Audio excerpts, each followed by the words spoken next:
We have a guest. We have a guest. We do. Mr. James Lee. Hello, everybody. Hello, everybody. Hello, everybody. How's everybody doing? What's up, James? Oh, just trying to finish a cover. It's looking sweet.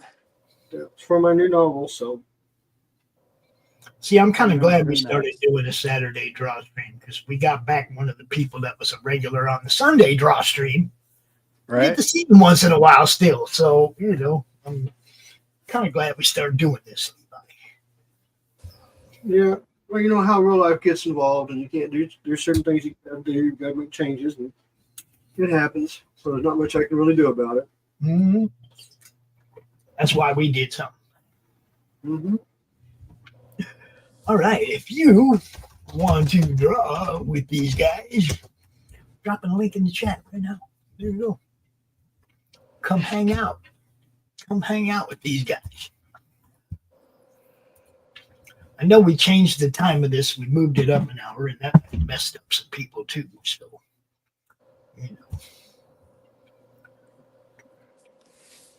it's funny because last night we had Tim from Silverline scheduled on two different shows. Oh, First, really? first one, he got the time zone wrong and missed it. Was So that will be playing later today. Like, I think RJ's got him this afternoon sometime.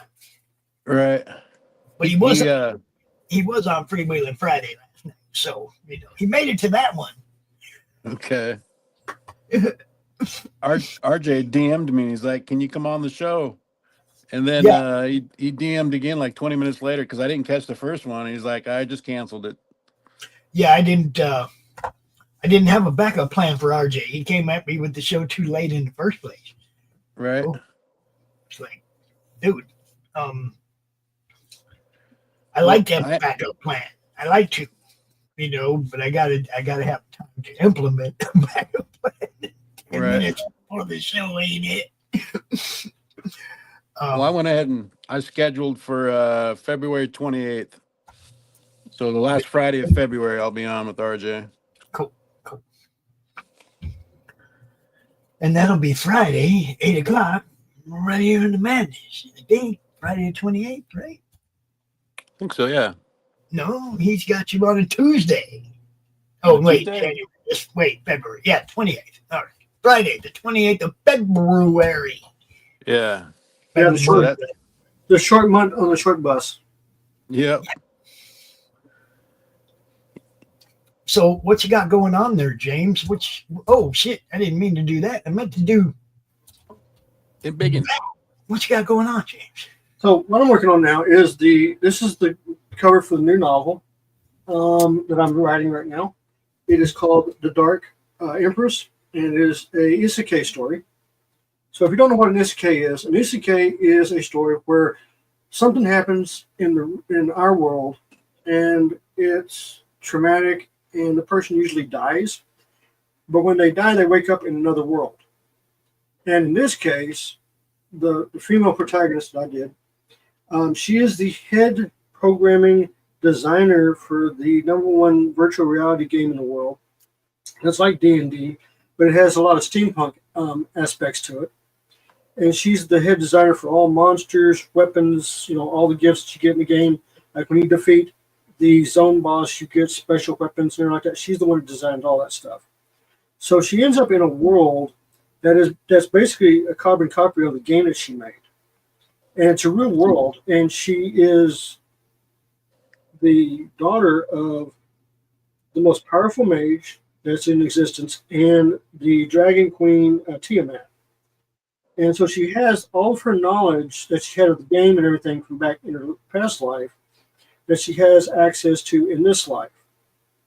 And so she's growing up in this world, and it's got a lot of the same stuff like in D&D with steampunk actions put into it.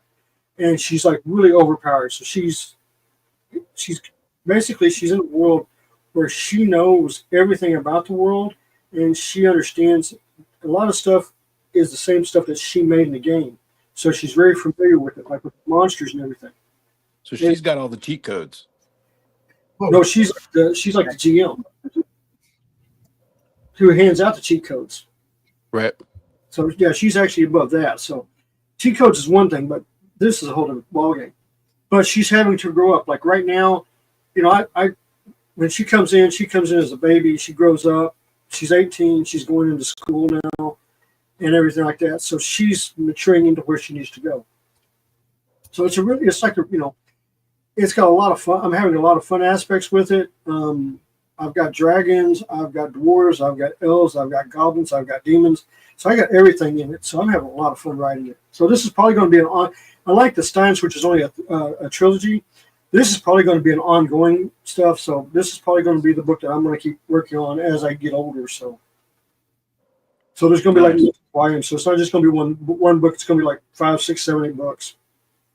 So I'll be busy for the next 10 years. Nice. So you remember Levi? I said something about talking to Pilled about setting up a category that more fits what we're doing. Yeah. Got a reply. Yeah, I think that's a great idea. We'll absolutely pass that along to the man. Yes.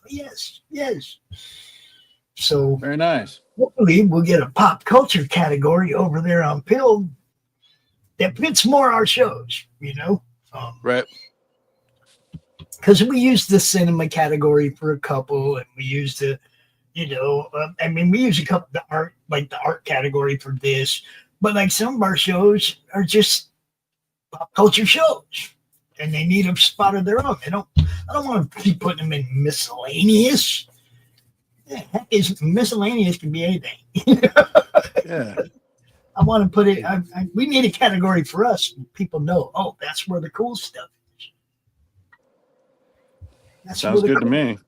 Yeah, we need a category of our own. The madness category on Pilled. That would be even better. That would be too much. It would be too funny.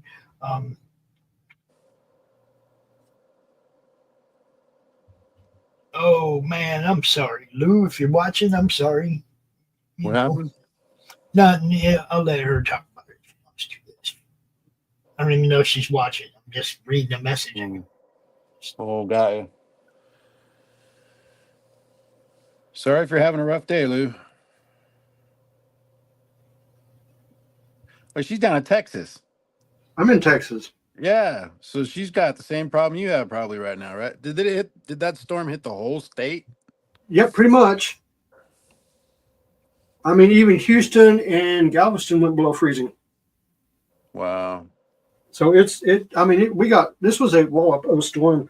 So what happened with the storm is the low came in from up north, basically down the Rockies, and took a right turn, and it came across. And as it came across Arizona and everything, it pulled a lot of moisture from the Pacific, and then when it got right about where Midland, Texas is, it pulled a lot of moisture from the Gulf.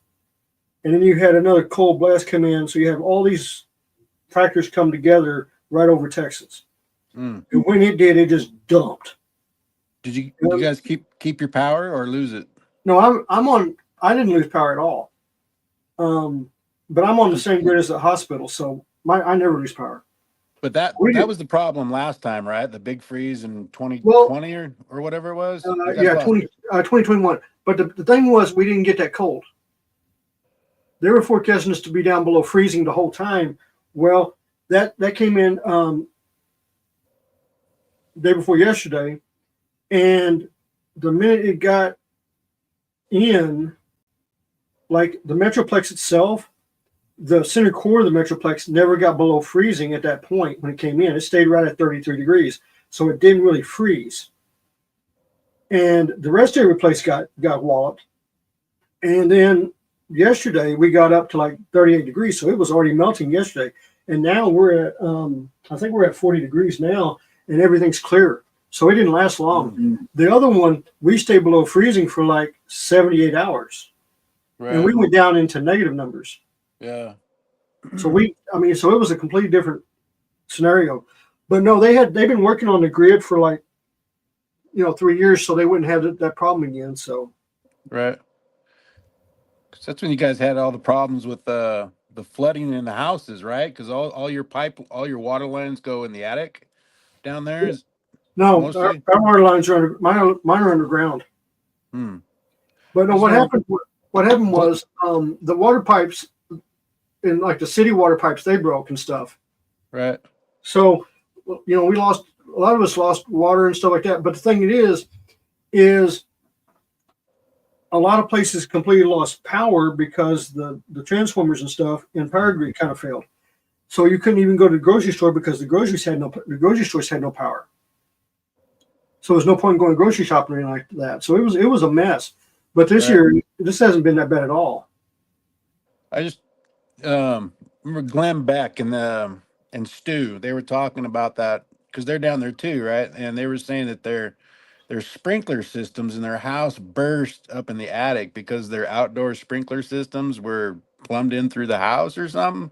I don't understand. Well, unless they got a 2-story house, the Right. pipes, like where I'm at, nobody has basements, so all the pipes are underground. Right. So there shouldn't have been anything bust like that. Unless it's a 2-story house, then you got a problem. Yeah, I got no clue. I just remember them talking about water lines up in the attic, and I was like, "That's silly." I don't You know. know, I don't know what house would have that, because you got to pull it from the ground. I mean, all the water comes in from the ground, Right. especially here. So it's just one of those things. Yeah.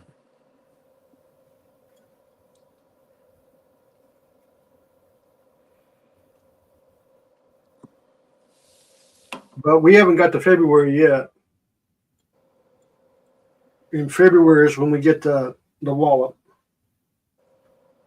So we'll see what happens. What's a normal winter down there like? Like this. This is normal. We get snow. We get storms like this. It's normal. But it only lasts like 2 or 3 days. Right. Now February is going to be our colder month. So February is probably going to be, especially around the week after Thanksgiving, which is the last week of the stock show. Basically, it's when Super Bowl week is. Usually we get stuff during that week too. Got you. So, but depending on where you're at in Texas, it can be like if you're out by Midland, Odessa, it's real light. It doesn't get that cold. If you're down south, you'll see freezing like 5 or 6 days in the entire year. Now, if you're up in the Panhandle, that's a whole different ballgame. If you're up in the Panhandle, it can go from November all the way to February and never get above freezing. Which I've seen that happen. Plus, they get blizzards up there all the time. They'll get like 6, 7 feet. You guys call that the Panhandle up there, huh? Yeah, that's right. That's where I was raised. They call that right over here for northern Idaho, the Panhandle as well. Yeah, but up that area where Amarillo is, and Dumas, and Dalhart, and Sherman, and Pampa, and all that. That's all the Panhandle up there. And that sits up to the elevation up there is like 3,500 feet, and it's flat plains. So there's no mountains. There's nothing. It's flat as a pancake. So when that weather comes in, you ain't got no place to run. And there's no way you can block it. Got you. And that does suck.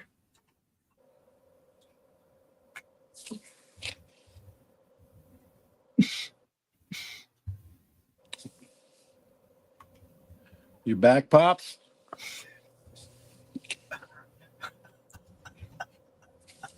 I hear you laughing at something. I just sent you a little message over there on X. Go check that out. Oh.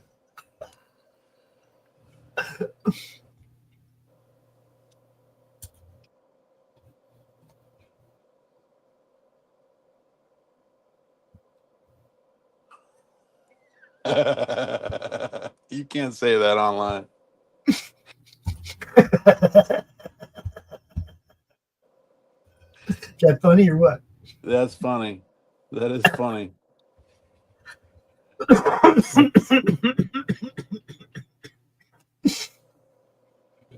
Yeah. But she would get in trouble for that.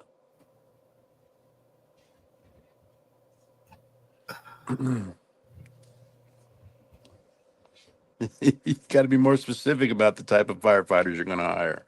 Yeah, you do. I mean, you got to be more specific in what you're asking for. Yeah. They're gonna give you what you ask for. You just got to be real careful how you present it. There wasn't a single freaking thing that went right in California. It's like it's just cascade failure completely. Every single aspect of it. Yeah, and taking away fucking all that money didn't affect it. And the thing is, it could have all been prevented. Yep. Forest management is a thing that's happened for a long time until about 12 years ago. I think it was more than that. I think it's been like almost 20 years. That Sierra Club's a pain in the ass.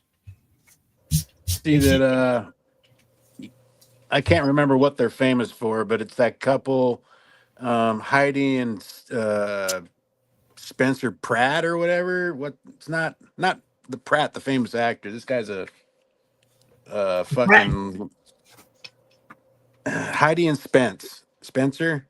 Well, it's that Sierra Club. That's the one that fucked everything up. Well, he's already opened up a lawsuit. Yeah. Yeah, There's a bunch of lawsuits that's going to be filed, and like I said, I posted on there. I said, hey, if you're going to sue somebody, sue the Sierra Club. They're the ones that prevented from the clearing of dead brush and the controlled burns and stuff. And that's what forest management is right there. It's cleaning up all the shit so you don't get this gigantic flame ball. Yep. And the thing is that Sierra Club sued the state because for environmental reasons. And the court said, yeah, you can't do it. You got to leave everything alone. I'm going to tell you something else. I had this idea a long time ago, presented it to people that should have been able to get it to the right people, but you can't. We have the technology to create a bomb out of fire retardants. We can make that really easy. We have people that we are training. We pay millions of dollars to train pilots to drop bombs on targets, correct? Yep. A fire could be the target. Any kind of fire retardant bomb could be the weapon, and we could be using our own military to put these fires out like that. Well, see, here's my question about this. Because I know in certain states, like New Mexico, Colorado, and Texas and stuff, we have aircraft for fires. Yeah.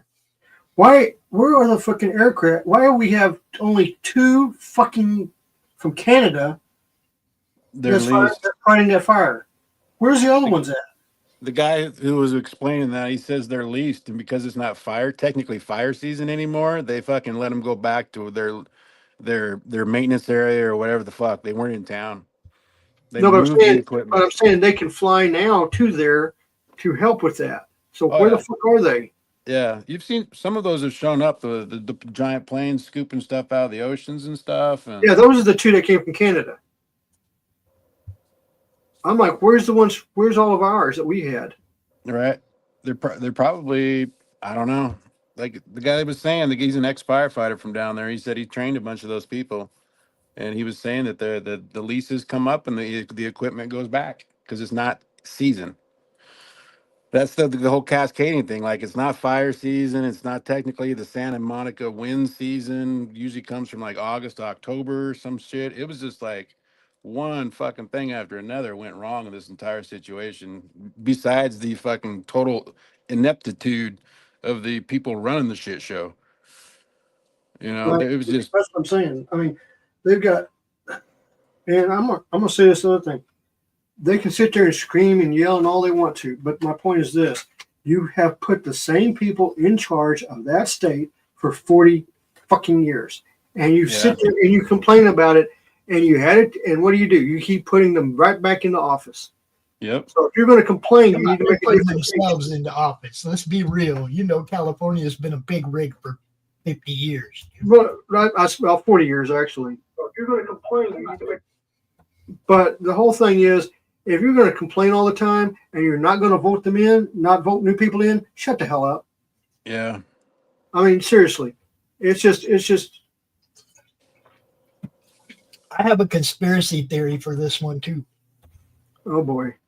What if a whole bunch of Hawaiians got pissed off and gave California the Maui treatment?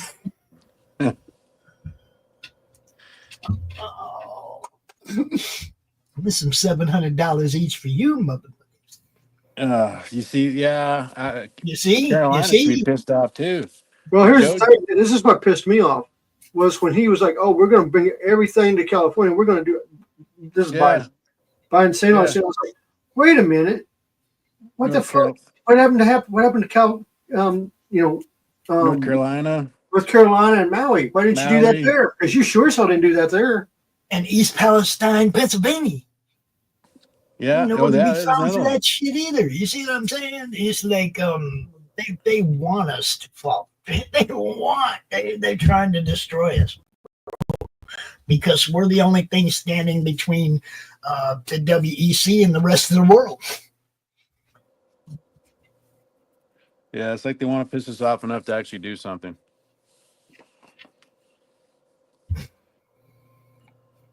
Yeah, the one that This I love, country is the only thing that stands between worldwide communism and the thing I loved was when the freaking idiot over in England, police officers, well, we'll go arrest Americans. I was like, oh, come on, try it. Just come over Yeah. here and try it.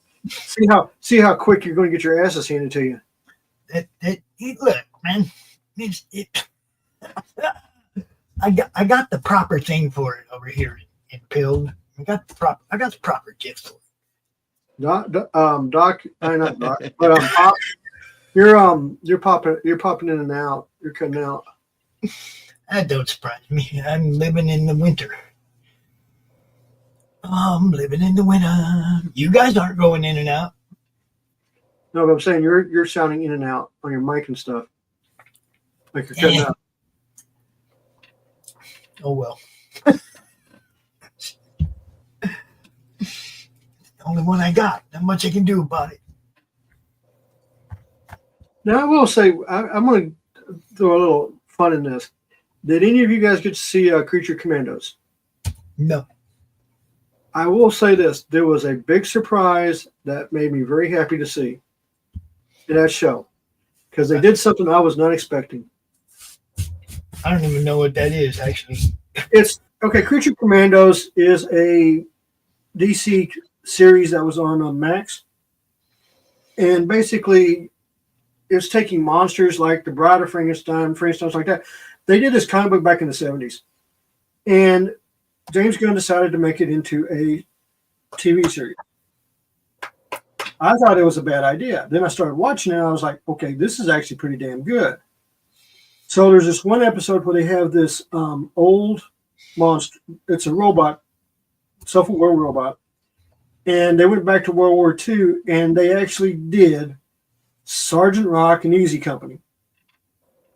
Now I'm sitting there going, holy shit. And they did it right. You know what I'm saying? Mm-hmm. And I mean, they really did. They showed war. They did everything. They did everything right with those guys. I was like, this might be actually pretty good. So I started watching the series, and I was like, hey, this is actually a really good series. But I was really surprised with Easy Company. I was just sitting there, and I've been pestering the shit out of James Gunn to do a Sergeant Rock Easy Company movie, like Saving Private Ryan. I think that would be a huge blockbuster. You know what I mean? Yeah. I've been retroing when it comes to TV a lot. Because all these streaming services that have all these shows that we used to watch when we were young. Oh, I'll tell you, if you want a free service, Let me finish what I'm saying. I'm going back and trying to decide if they were that good back then, or I was just that Stupid. ignorant of the world. You know what I mean? It's like with like Kung Fu, right? I want to go back and I want to watch every episode because back then I was amazed. I loved the show, and now I look at it and I go, man, yeah, okay, I can see how a kid would like it. But would I have liked that show as an adult back then when it was fresh? I don't know. You know what I mean? It's like I'm going back and I'm looking at these shows and trying to find the wonder that was there when I watched them the first time. Like Sliders, I still love that shit. You know, I can watch that every day, right? An episode of that every day. I don't know. Some of them shows didn't have the longevity for an aging process, I guess. Well, I can tell you, Dukes of Hazzard does not stand up. No, Dude, Dukes of Hazzard didn't stand up back then either, but it was fun to watch. it was, yeah. You watched it for the car jumps and the hot shit. Yeah, I know. I did too. Right.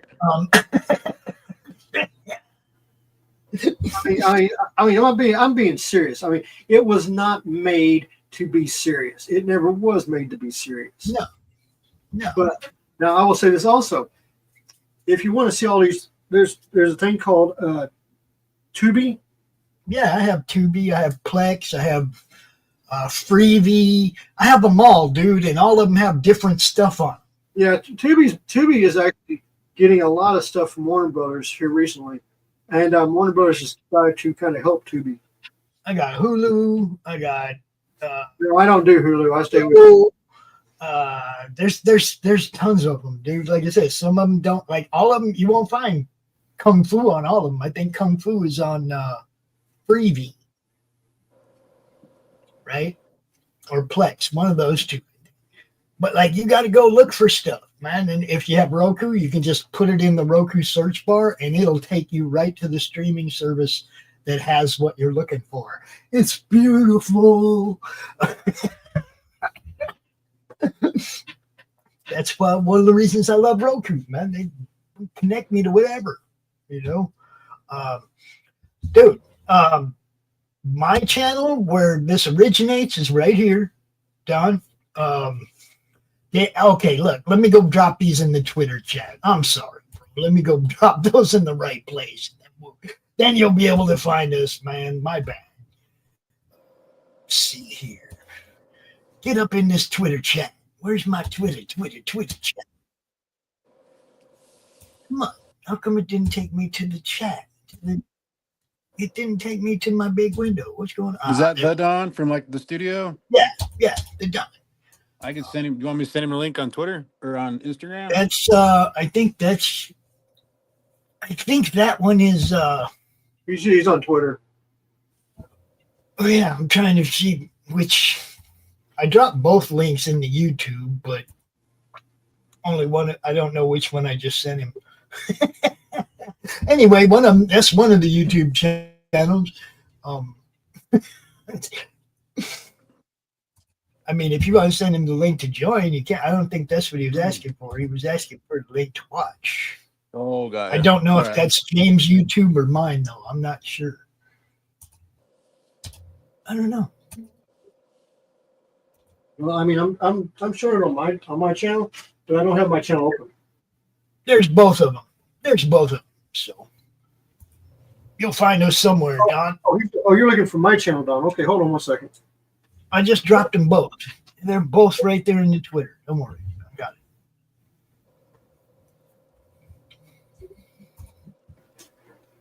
it. His or mine, or his or mine. There you go. See? Easy. What is up, Don? The other one is James. His YouTube channel. I dropped them both over there. So we got you over here, Don. And because I know who you are and what you do, you get the instant wrench, bro. Anytime you want to drop links over here to stuff when we're live, it's kind of why we're here. It's, you know, collaborative promotion. We are co-opetition, not competition. Co-opetition. Everybody to be seen, bro. Everybody. You know, you bet, man. You bet. Levi, Yeah. book 3. Book yes, book 3. Mm, So this is page 20, chapter 7, book 3. So pages 1 through 16 of chapter 7 are being drawn by Dionysus from Tome of Reckoning. right? And so we go into, let me pull it out real quick. Basically, his flashback that he's doing is this is Silverbug. And think of like Spider Gwen. So Dio was a big Spider-Man fan. I'm like, hey, would you like to draw Spider Gwen beating up mobsters inside of an Italian bar? And he jumped all over it. So that's the first 16 pages. The final panel on page 16 is you flash forward to modern times, and then panel 17 opens up where she's hang on one sec. I had to clear my throat. She's reminiscing about the flashback we just seen. She opens her eyes. She's viewing the monument. She's at the park waiting for her husband to show up. They're going to have a picnic in the park. And then she's looking at the statue. And then we have another close up, 2 shots more of the statue. She's just, her phone's ringing. And then she sits down and answers the phone. And she's having a telephone conversation in her earbud. So she has a flashback about an old beat 'em up bar scene, and then she has to what she's going to be doing here is she's like she's a retired superhero. She's now HR executive at a company, and she's having a telephone call about, I'm just going to call the guy Bob. Bob's an alcoholic, and she's getting ready to fire him. Poor So Bob. poor Bob. Bob, But get out the it'll be the bottom. scene where so when we flash back from that scene and we come onto this page, this will be that page I talked about where it's going to be a tier on the campaign where you can memorialize your indie character. So Right. I'll come in and I'll draw it in right here, and it'll also have three more shots. So close up of the face, medium shot, and then a back shot of the same statue right here. So you can buy your burial plot for your indie character. Yeah, but I don't want to kill my character. Well, it could be in the future. Oh, I forgot a page. Here's where she's answered. She pulls out the phone out of her purse and she's got to answer it. Talk about Bob. Smartphone.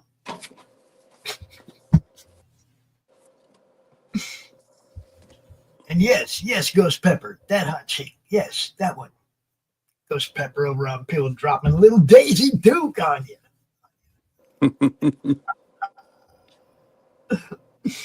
Nice. Very nice. And as usual, we got lurkers on Rumble. Lurkers, they never say anything, but we see that they're there. What is up, people? Doran, my friend. As always, I sent you the link if you want to join us, bro. James, Don likes the dragon. Oh, yeah, I kind of figured that out. Levi, Don likes what you're doing. Thanks, Yeah. man. And I hope everybody knows I like what all these guys do, or I wouldn't be out here. That's what I'm saying. I love what you guys do. That's why I want other people to see it too.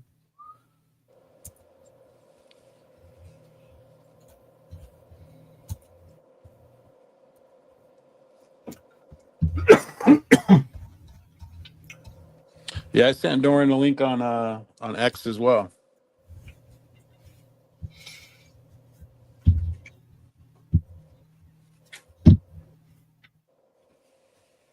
Oh, hell yeah. We got people over there sharing.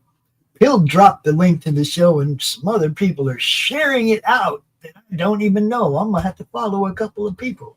You see how that works? It's just growth, man. It's just growth. Pill.net, where where we're broadcasting to right now, have been Mhm. really cool about promoting our shows on their platform.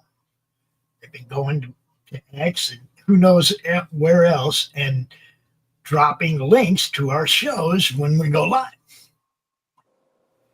I can't thank them enough. Ain't nobody else doing that for us. All the other places we're broadcasting to, ain't nobody else promoting our shows. Appreciate you Right. guys. You guys are awesome. Straight up. People we don't even know are seeing our stuff and sharing it out. That's the goal. That's what I'm trying to make happen. So thank you, Pill, for getting it and helping us out.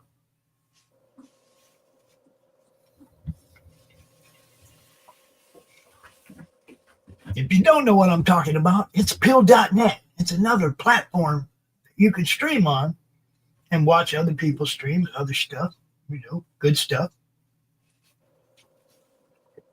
Stuff that doesn't get taken down, censored, or demonetized. It's kind of cool. Matter of fact, I really like it over there. Just saying. Yeah, Ghost Pepper gets it. Pill.net, the foxhole.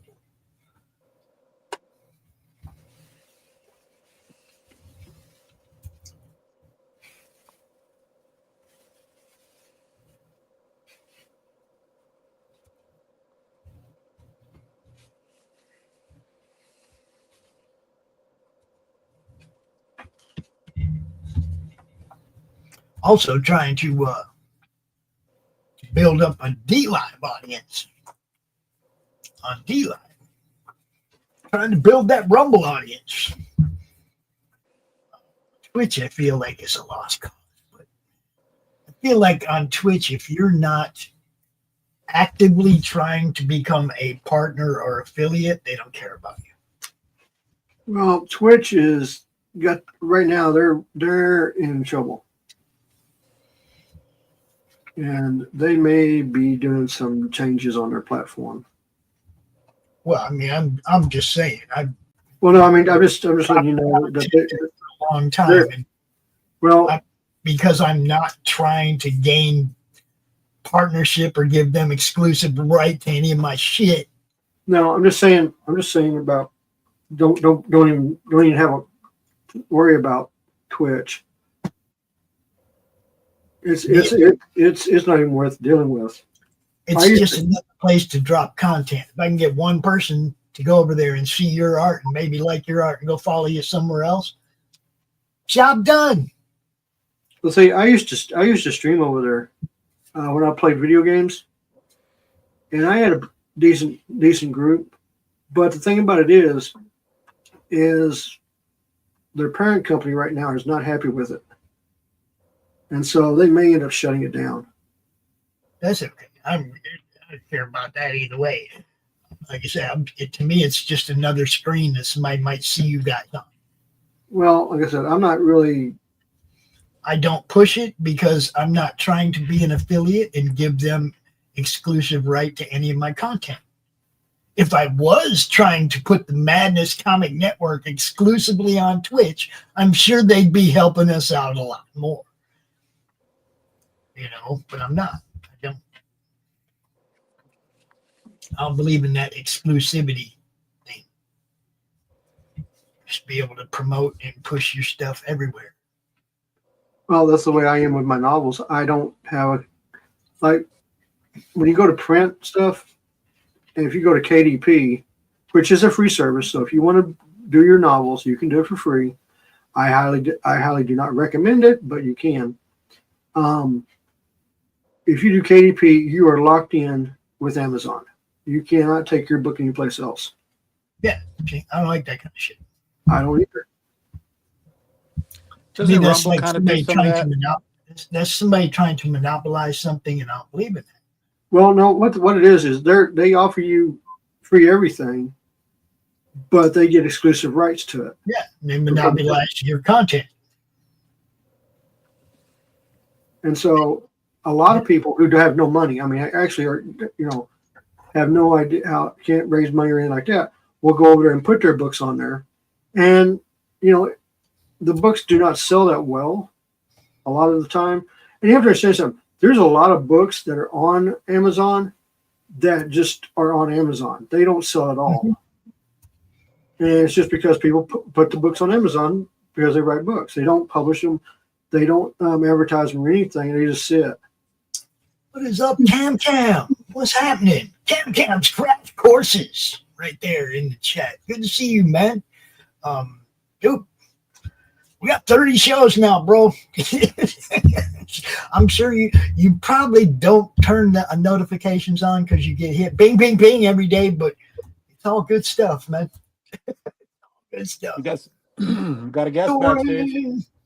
Doran the Bold has arrived. What the heck's going on? I'll tell you what's going on. That's what I was wearing last night. I got Yeah, baby. Ottawa. Nice. Got a little Yes. Ottawa Comic Con going on this morning. One of the Sweet. parts from that. Got a flaming female with a sword. I was to Costa Rica, and a girl in Costa Rica was all impressed with it. I was like, oh, okay. Hey, How hard is it? Doran's one of them people that sent me a couple of T-shirts because I couldn't decide which one I liked better. He sent me both, but he benefits from the fact that I do wear these shirts when I show people these shirts. It's promotion, even when he ain't here, right? I didn't know Doran was going to show up. I sent him an invite, of course, but I didn't know if he's going to be here. But we still said we're going to raise a little hell right at the beginning of the show. You see? It's good to see you, brother. Good to see you. Good to see you as well. Hey, Are we still meching? Are you still working on the mech stuff? Oh Man, it's at a whole other level now compared to last week. So I've been working on this a lot. So now you can kind of see, like, this is the Lucky 13 part of the Forsaken Future entrance. So this entrance here,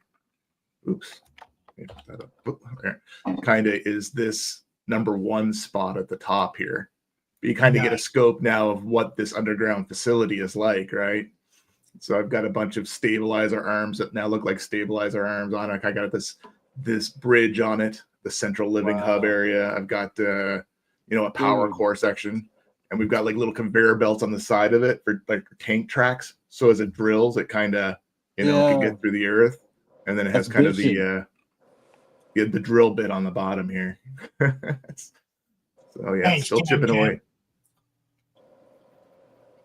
Yeah, man. Look, now I got something. I'm gonna have to go back and read #1 again because I get a little better look of what they're actually dealing with. Well, you're just lightly understanding that they're in issue 1. You're really not getting into the base itself, Right. So I'm just introducing that they're out there, that the people are out there, and they're going somewheres, but not really into this big. So that's the great thing about doing something like this, and that's why I do it too. Same with the butchery. I was drawing that kind of map. It just helps you tell the story, right? And it helps you think of the story too and understand your story as you write it. What's up, Travis? A little support from you for Levi. Levi, look at that, Levi. and the rest of them. Hey, Travis, what's going on, man? You know that dude, Levi? Friend of I do yours. know that dude. Yeah. That's Travis. He's also from Spokane. I guess technically Cheney or whatever, but excuse me, man, I can't talk this morning. Him and his dad run WC Collectibles. They run the convention circuit here in the Pacific Northwest and California, Utah, and you remember the sketch covers I was working on? Yeah. Yeah, that's Travis. Travis, the guy that got those to me. Cool guy. Go Travis, subscribe. I just gave you a wrench so you can drop links to your upcoming event, whatever you got going on. You have a wrench now on the YouTube channel. Also, I've been known to want to run my show from a con floor for the whole weekend.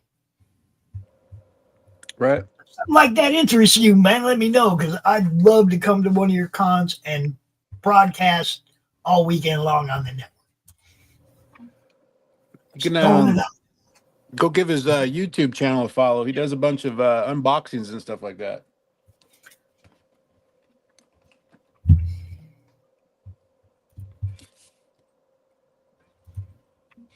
So it's like a full gamut of collectibles he's got going on, I'm assuming. Yeah. Yeah. Yeah. The whole kit and WC kit. collectibles. You just described my life, Travis, right there. Yeah. You I just just got, described my life, right I there. just got a message from CDC. I've got 2 books that should be arriving tomorrow. Oh, Travis just got his latest video. Oh my goodness. It was oh crap. Mike Magnolia and David Finch on oh shoot. Issue 700 of Detective. I'm thinking. Travis, if you're still here, help me out. What was the issue number on that? But it came back at a fucking 9.8 on the rating. Right where you want it to be. Yeah. Yeah. And he said because Magnolia apparently he announced at Rose City or something this year that he's not going to do conventions anymore. Oh, So Well, you know, Rob's not doing conventions anymore either. right. So, but I've got a bunch of his stuff. I actually have original artwork of his. Yeah, Batman 700, the incentive cover. Yeah, so it's a limited edition cover. Magnolia and David Finch signed at a 9.8 CGC. Have any of you guys tried the other company? Oh, CGCS? I think that's the one. Yeah, I've tried them. Isn't there another one? Isn't there 3 of you- them now? PSX or PGX or some stupid. I think there's 3 of them now. Well, James, have you put in an autographed one yet? I have not put in one, but I do have one. Okay, because the reason I was going to go with the other company is because CGC doesn't do the authentication, and Yes, the other they do. company. No, It is no, with they do. Beckett. They do. CGC does do authentication. Yeah, they do. Yeah, they do. Because I've got one. Well, if they see him sign it, right? If they haven't seen No, him sign no, no, it, no, no, no, no. This one Really? here, this one here, which is the gold that Jim did, the gold one. Mhm. funky. Okay, this was autographed back in '93, right? and it is. They have an authentication department that actually goes and will make sure it's autographed. I Did think that there's cost- rules to that though. When I looked at it, like there's only certain situations they'll do that. Like they'll, Well, no, not now. They openly do it now. Okay. They've changed the rules. Hmm. They were in a Well, bit of trouble actually, there. 'cause That other company was going with the Beckett Authentication Center, Now, which if you want the one I'm thinking about sending in, but I really don't want to because of how much it costs, is this one. right. Because this is the Jim Lee original. Oh. See, something like that you send in and it comes back, you know it's yours. Yeah. My problem is you have no idea if the book you sent them is the same book that comes back to you unless you mark it in some way which would harm its value. Well, like the ones I send in, and I'll explain. I have some old books that are autographed that the person that autographed them has passed away. Okay, and those books to me, I want to preserve. You know what I'm saying? Case in point, I'm getting my Witchblade #1 back from Michael Turner signed for me. Which, because he's passed away, he's no longer around. You can't get any more autographs from him. And as a friend of mine, so I sent that book in. I'm getting it back tomorrow, and I have one of the Todd McFarlane's first book that he ever drew, autographed by Todd McFarlane, that I sent in, and it's coming back tomorrow too. So I have specific books that I'll send in. I just don't send a book in. That's the problem with CGC is people will buy a book thinking, oh, this is going to be valuable in the future. I'll just go ahead and send it in. And then you get stacks and stacks and stacks of slab books that just sit. Nobody buys them. Nobody wants them. Nobody cares for them. And I end up getting them for less than it costs to slab them. See, that's the thing. I know what Right. it costs to slab a book. And I know what Yeah, it costs you to get the authentication of the autograph. And I'm sitting here and I'm seeing a book go up on things. So I'm like, oh, this book, because it's slabbed, is worth $500. I'm like, no, it's not. I'm like, unless somebody's actually going to pay that price for it, good luck you getting $500 for it. Well, Yeah. You got to follow the trends. Here's the bottom line rule. Something is worth what somebody will pay. Exactly. That's Period. exactly what it is. And Yeah. just like when Wolverine and Deadpool came out, people were getting their stuff slabbed, right? If you had, like, I've got the cover, I didn't get it slabbed, but I've got like Wolverine, one of the Wolverine covers with Deadpool holding them up with his swords through him. Like, I mean, Oh, that's that when was- people are doing it and trying to sell them, right? Well, that's what they did back in the 90s. All the number ones that were coming out, the X-Men #1 and all the stuff from Image, everybody ran and grabbed it, went and bought all these copies. They're like, oh, in 10 years, I can turn them around and sell them. And the market fell out of the bottom out of it. What's up, Victor? What's happening? Good to see you. Good to see you. You know, You know, you are more than welcome to join us on these shows, Victor. This is an open draw stream for anybody who wants to come out, hang out, draw. Just letting you know. We always drop the link in the chat. Some people I send the link out to for every show. If you want to be on that list, let me know. You know, you're more than welcome to join us, man. This is just how we spend days sometimes. I dropped Travis's link in the chat over there. I You already guys want subbed to- to everything back. I already went there and hit that sub button. Y'all should go sub to CamCam's Crash Courses too.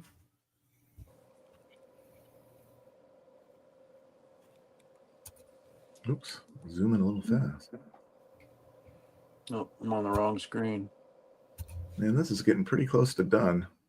It might just be about adding the details. A couple little things. I'm pretty happy with the way it turned out, especially the way it started and what it looked like. It looks way different now, man. Yeah, yeah, you can see it. That's just part of the process. That's the cool thing about doing creative things. You start out with this kind of bubbly thing that doesn't look like much, and then you kind of convert it into something Right. else. The vision's there, Damn. but you just gotta chisel away, almost like sculpting. You got chased out of your house, Victor. Uh-oh. Damn, I hope everything's Oh, the cool. fire. Really? Oh, sorry to hear that, Victor. Looks crazy. Okay, And now they're everything's saying cool. that it was like intentionally set, like it's arson, they think. At least Oh, one they of them. busted a bunch of arsonists. I had a little theory. Dorian. A whole bunch of pissed off Hawaiians set California on fire. They're like, hey. yeah, but the thing about it Here's is, your version. the one they caught red-handed, the police let go, saying there wasn't enough Yeah, evidence. they let him go. Yeah. Well, we caught him with a blowtorch putting flame to a tree, but we didn't have enough probable cause. But if he was over there with a bit putting a flame to a fucking joint, it'd probably put us out. Was that the one the neighbors Well, beat not up? California, I guess. Yeah, that's the one the neighbors Neighbors caught. beat him Yeah. up? What? They let that dude go. He was caught with like oh A fuck. blowtorch. Yeah. They caught him with a fucking blowtorch. They still let him go. Yeah, So they They let said him there go. was probable They said there was cause. not enough Like, evidence to charge him. yeah, I'm like, what do you? Wow. Well, how much evidence do you need? Do you need to catch him setting more than one tree on fire? Well, That's not- I'll tell you what I think happened was they found that he was in here illegally, and they didn't want to make a statement because, oh, we got to protect, they didn't want to have backlash against, illegal immigration and stuff. Yeah, they found him with like a Oh, dude, it's crazy, man. It's crazy. fully loaded prepaid debit card from the UN or something. No, that comes from the United States. That's our State Department's doing the credit cards, not the UN. Yeah, man. Victor, stay safe, bro. I Yeah, good hope luck your with home. everything I now, hope your Victor. home's not in the direct line of flames that you're just leaving because of the smoke and stuff. I hope But yeah, stay safe. And I hope you can be home next week and join us. You can tell us all about it.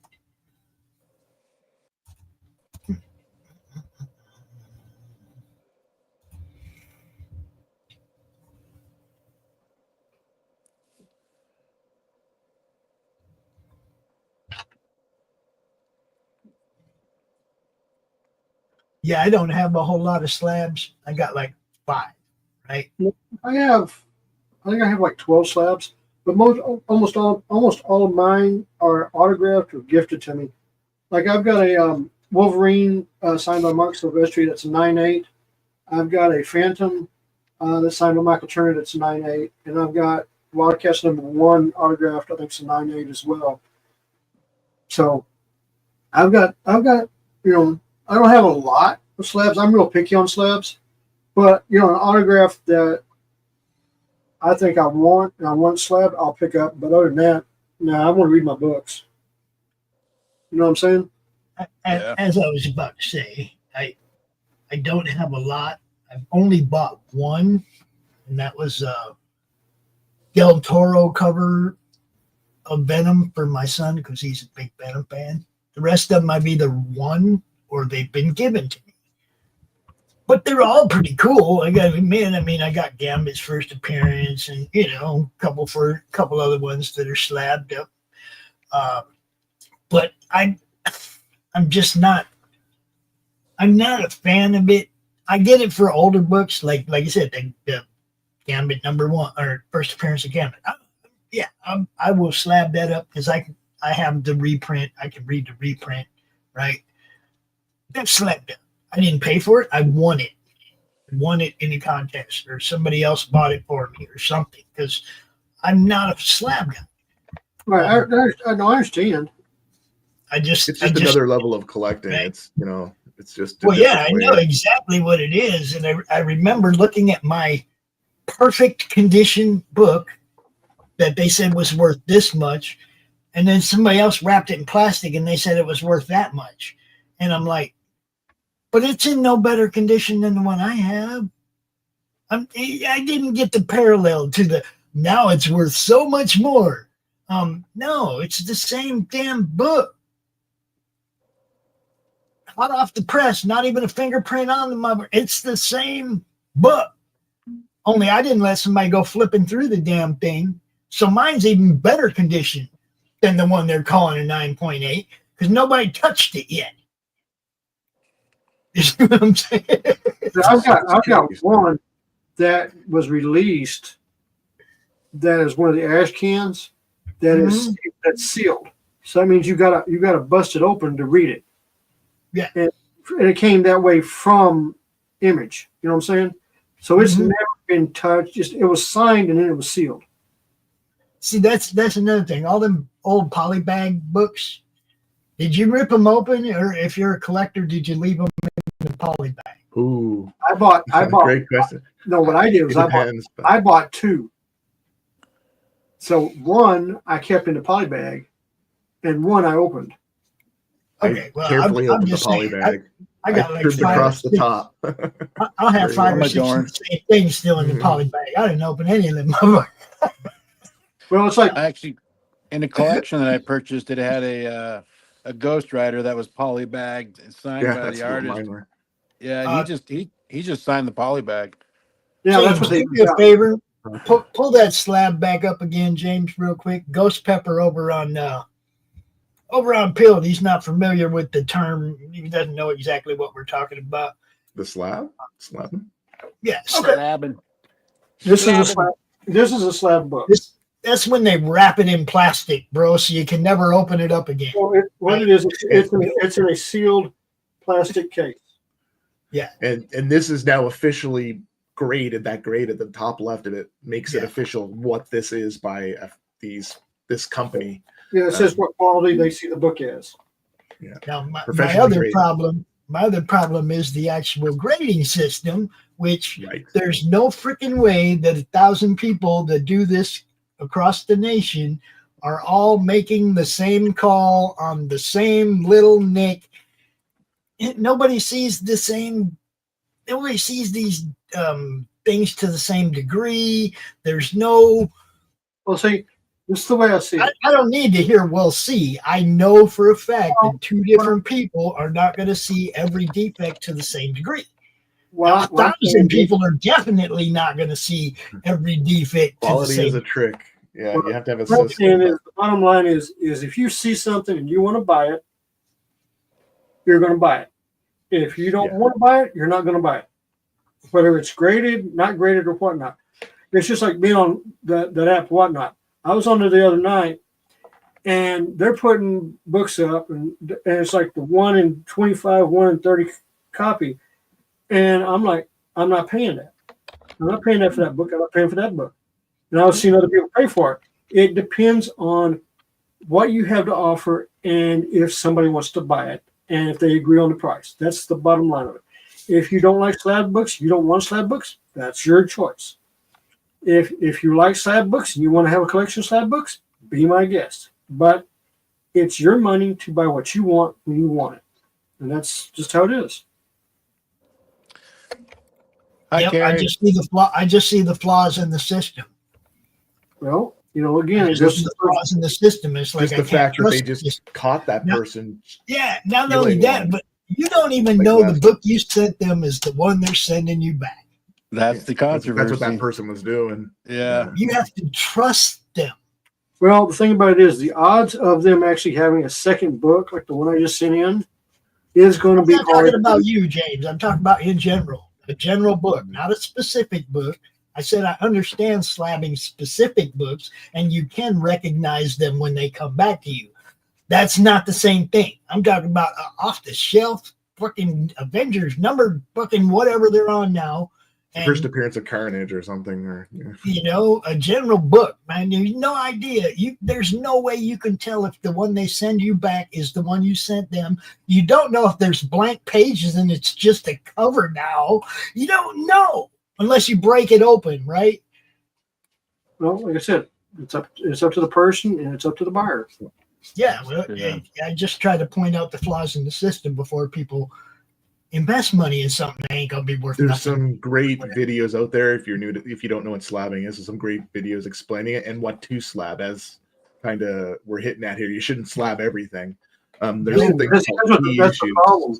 But see, that's the problem. A lot of people are slabbing everything, and they're splitting the market on what I call worthless books. How's it going, Hex? Hex, I sent you the link, bro. I did send you the link. And You know Rob, what? what's up? Rob will he said he'll try and be here tomorrow. He's off doing something important today. Yeah, they're working hard up there. Yep. 9 more days, people. 9 more days. Dun, dun, dun, dun, dun, dun, dun, dun, dun, dun. What's going on there? Inauguration. Oh, is that a secret operation? Shh. Inauguration. We don't know that. See, Yep. nothing here, nothing. Big things going on. Big things going on there. He's got work to do.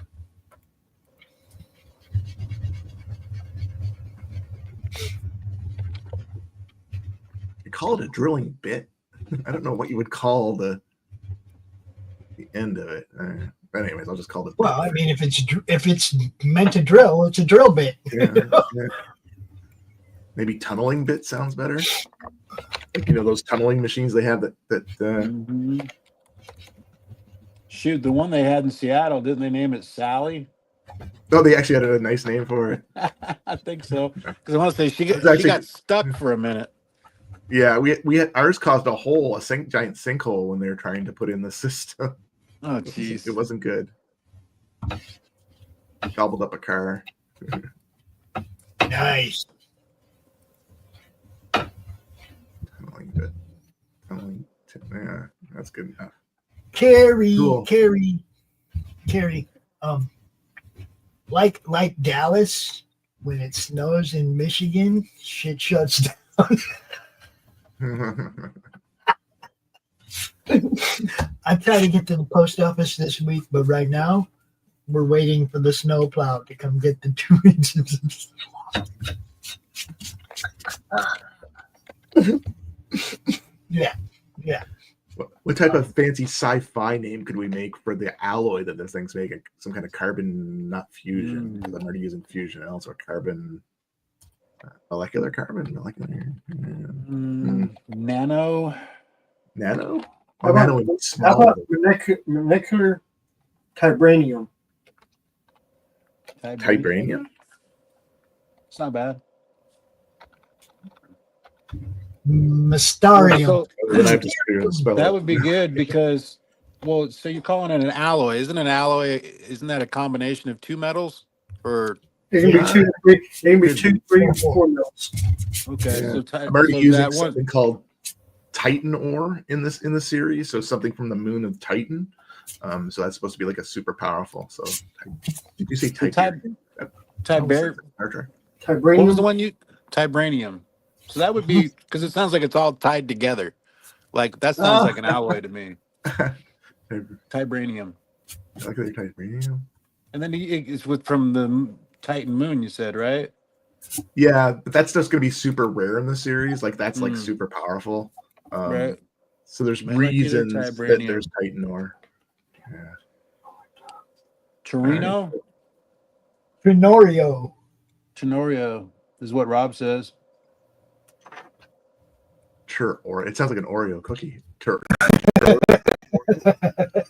Sounds like Okay, going back up to Catalyst Vaults. I agree with that.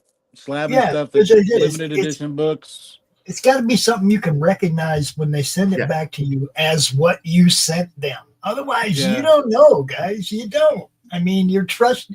How much trust you gonna put in a company? In 3 different companies, every one of them has had a scandal at some point. Every Dude, one do of they them. much. insure them in any fashion that they're like if you find out that you got cheated on it, do they reimburse you? I Oh, wonder?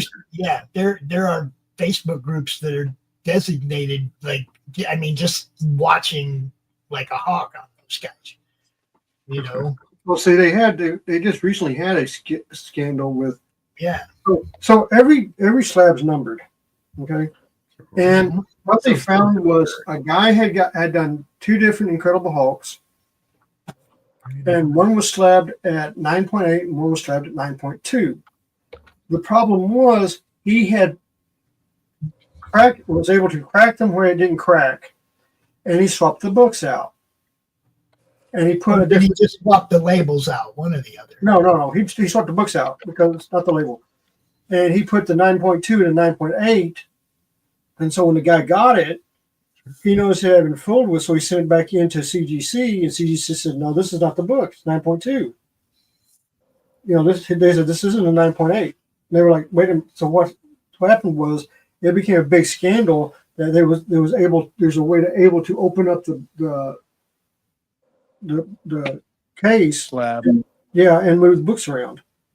So they had to go back in and remanufacture their slab so it couldn't be done anymore. But that made a big deal over on YouTube, on eBay and everything about the books and stuff, because you can track the books. That's the one thing I do like about the slab books. You can track them when they get sold and stuff. But that's only if the person has it already, like the system already tracks it, right? Like you Well, have like to if you go on checking eBay, it in and checking it out. well, like I said, if you got it on eBay, okay, and it goes to the other person, the person can take it and he can go in and see where it was at originally and stuff like that. Right. Yeah. See if we got, so if it's like I think there was one slab they did where it had been moved, because you can go in and register the book once you get it, and it had been moved like 6 or 7 times since it had been slabbed. But the thing about it is, and this is what I talk about on slab books, if it's an important book to you, and it's like with me, the autograph books, I know the autograph books, they're not going to tamper, you know, my books, because my books are rare. Because like I have stuff that's autographed by people that you wouldn't expect to see autographed. Case in point, I have a Transformers that's autographed by Jim Lee because he did the cover on it. But a lot of people don't know that he did the cover on Transformers. You know what I'm saying? Yep. Yeah. So yeah, that's what makes it that's I guess how you can add additional value to it. and But same- definitely like when you put in your little app, like this is where when I was investigating slab last year, slabbing stuff, I separated all my comics. I pulled out all my key issues. But what was nice is that little app. I forget what it's called. It starts with C, but there's a nice app out there that will tell you whether something's a key issue or not, or the first appearance of someone. So that helps you kind of guide you to what you could slab or should consider You slabbing. talking about key collectors? No, it's comic book. Oh, actually, I got my phone right here. might as well look at the phone.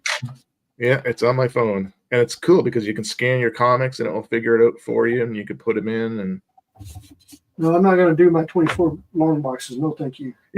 I don't have a huge collection anymore, but it did take a while still to do it. And then there's so many variants. You'll find out about the variants that, like, I didn't know some of these variants existed of stuff. Let me see. I put 7,000 books in Stash My Comics. Jeez. Yeah, you'd be there a while. I CLZ. mean, that's how many I have in there, and I kind of quit putting them in there because a lot of the indie stuff I buy now isn't in the database anyway. Yeah. Right. You know? Yeah. If it's indie stuff. So the last one I was looking at, because I saw, who was the cover artist? How can I forget his name now? Yeah, Jeff. Oh shoot! It just, of course, my phone changes on me. Jeff something Wood. Jeff Hirschwood. I didn't know he was from Ottawa. I was at, like, sitting a couple seats down from him at a little comic convention. I'm like, dang, I have that comic at home. I saw the poster on his desk. I'm like, that's interesting. That guy is the poster of that artwork. That's the cover I bought years ago. And I went, oh, it's the artist. I didn't know he taught at the college that I went to. So I was Nice. like, I don't know if you'll be able to see it, but yeah, there you can see it only in a certain angle. But it was this cover of Doctor Strange, number 50. And I'm like, oh, dang. The artist is like right here. It was almost calling Gillian, but it's called CLZ Comics. Oh, CLZ. Okay, yeah. Yeah, CLZ, sorry. Comics. It's pretty good, but it does have a subscription. What I did is I did the subscription until I was done, and then I turned it off. But the fact that it will tell you something important is happening in the comic is nice. You know, we can filter them out. Hey, is it Your pretty follow-up easy? in. Is it pretty easy for an American to come up there into Canada and do a Comic Con, or is there problem at the borders with getting your stuff across? Or So I've been trying to figure out how to do the reverse. I thought it'd be fun to come down to, Pop's part of town at some point or something. Well, like that. here's the thing. Okay. But it getting over the board, but yeah, it can be, because so the company I work with, some people came in from the States who were contractors, and they got stopped. So if you're going, I don't know what the rule would be in that case, because if it's a business, so if you're going for work, it's different than if you're going to visit, right? Yes. So you're making money and doing stuff. So that's the problem. Well, But here's the whole stick. Now most people don't know. I help manage DFW Airport. Okay, the third busiest airport in the world, and I deal with the customs area. So if you're going to travel outside the United States, like you're going to go for a comic book convention, this is what you need to do. Number one, have a passport. Okay, I don't care if they say just take a driver's license. No, passport is the big document you want to have. But you're going to go to Mexico, or you're going to go to Canada, where you can just drive over with driver's license and stuff. Yep, I was I going got to one. say, okay, now, because you're going to be doing work, before you go, you need to go to the Canadian Embassy that's going to be near you, or a consulate, and ask them, do I need a work permit to do this comic book convention? Oh, really? If you do, if they say yes, then fill out the form and get one. If they say no, then don't worry about it. But ask them up front. It depends on what you're going to do at the country. Right. Exactly. And that's what we'll get you. That's what I'm mixed saying. up. I'm worried about going. So I think Mike Ruth is a fairly popular comic artist up here. He's done DC comics like Swamp Thing covers and things like that. But I see him all the time at the cons, and he's traveling between Canada and the States. I'm like, how is he doing this? I was trying to figure it out, right? I think what he does is he ships his books over the border instead of taking them with him. But I don't know if he did what you mentioned, which is probably the proper way to do it, or if he's just, and again, shouldn't speak to anything that he's doing because I've never talked to him. I'm just going to ask him. Well, here's my question. Where does he get his books printed at? Right. Do you get an American address and just keep a stash of them? No. What I'm saying is, if he gets it printed, because like with me, he just pick them up here when he comes after he gets over the border. Go. I just worry that they would stop you, check your social media, for instance. I would post something like, "Hey, Doran is going to be an exhibitor at something," right? And then all of a sudden I'm in trouble at the border, right? Well, it's real simple. Like with me, on my novels, I have my novels printed by Ingram Spark. Okay, Ingram Spark, they have different places they print the books. Like they have a North America, they have a United States printing place. They have one in Canada. They have two in Europe. They have one in Australia. They have one in South America, and they have one in Asia. So if I go someplace, they can print me books in that location for me to pick up and use. That way I don't have to carry everything with me. Right, and that's probably the nice. But I have a whole booth to go with that too. Right. Well, so do I. I mean, my booth, I've got banners and everything in the kitchen sink for my booth. Yeah, I got way too much stuff. Oh my So gosh. Yeah. for me, what I would end up doing is finding the location of the company that's doing it and say, hey, I'm coming in. Let's say I'm going to do Tokyo Comic Con. I would contact them saying, I'm coming in from the United States. I need to send my setup. Can you guys hold it for me? If they say yes, I'll just pack it in FedEx and send it to them 3 weeks in advance. Yeah, and I think that's what Ruth is doing. That's my guess, because I think at one point he talked about shipping stuff or something like that over the board. Yeah, and We got a guest. We got a guest. who we got? We got Mr. Zaffo, and I'm going to play his trailer before he comes in.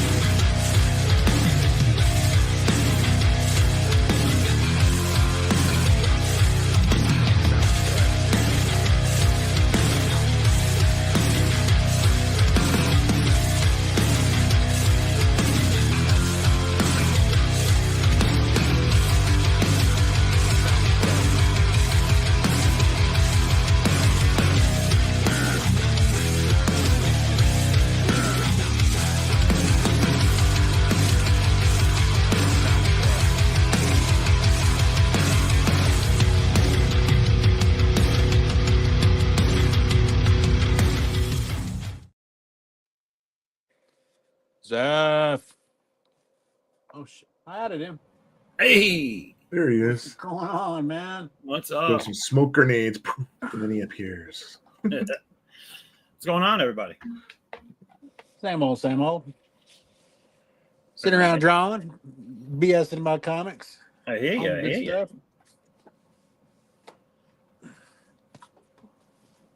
How'd your dentist appointment go? Oh God, it's just horrible. No, they fixed the problem, and now I got to go back. There's other things. It's a never-ending story of pain and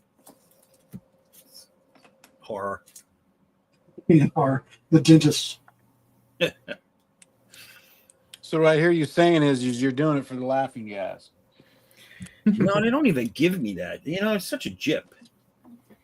Dude, I've built up so much tolerance. I just say just numb my entire jaw and go to work because it doesn't work. That stuff has stopped working on me since I was a kid. Oh, Mr. James Lee, how you been, man? I haven't seen you in a while. I am doing good. Working on a new novel. I'm waiting on Don, who is doing all my coding for my book. He's almost got it done. Should have the pages hopefully by the end of the month. That way I can send it in to get the books, the pre-production books, and that way I can look at them and make sure everything's okay, and then I can go to full publishing with the comics. So. Hail, Grey Wolf. Then I'm working on a brand new novel. So this is what I've been working on with this is the cover. So the cover looks really good. I just got to get a title made. My last title was done by Mr. Peter Gilmore. So I don't know if I'll be able to get him to do me another title without charging me an arm and a leg. So that's where I'm at right now. Nice. But I'm going to have to probably drop out of here in about 2 minutes. Okay. So I will see you guys. 2 seconds, James. What you got? Where can everybody find you at? You can find me at www.themostaz.com, as in just below my name. That's the website. You can find me on YouTube, I have a YouTube channel, and you can find me on Twitter or X, whatever you want to call it. So that's where you guys can find me. And I will be on later tonight on the studio with Don Draw Stuff and Marcus and Omar and Doug Bacon as we do Judge Dredd tonight. So Very cool. we'll see you guys. I will see you guys tonight. I think it's at 7 p.m. East. It's at 8 p.m. Eastern, I believe. Yeah, See you. I think so. So y'all have a good day. And I'll All catch right, you. James. Later, James. Take it easy, man. Later, James. Yeah.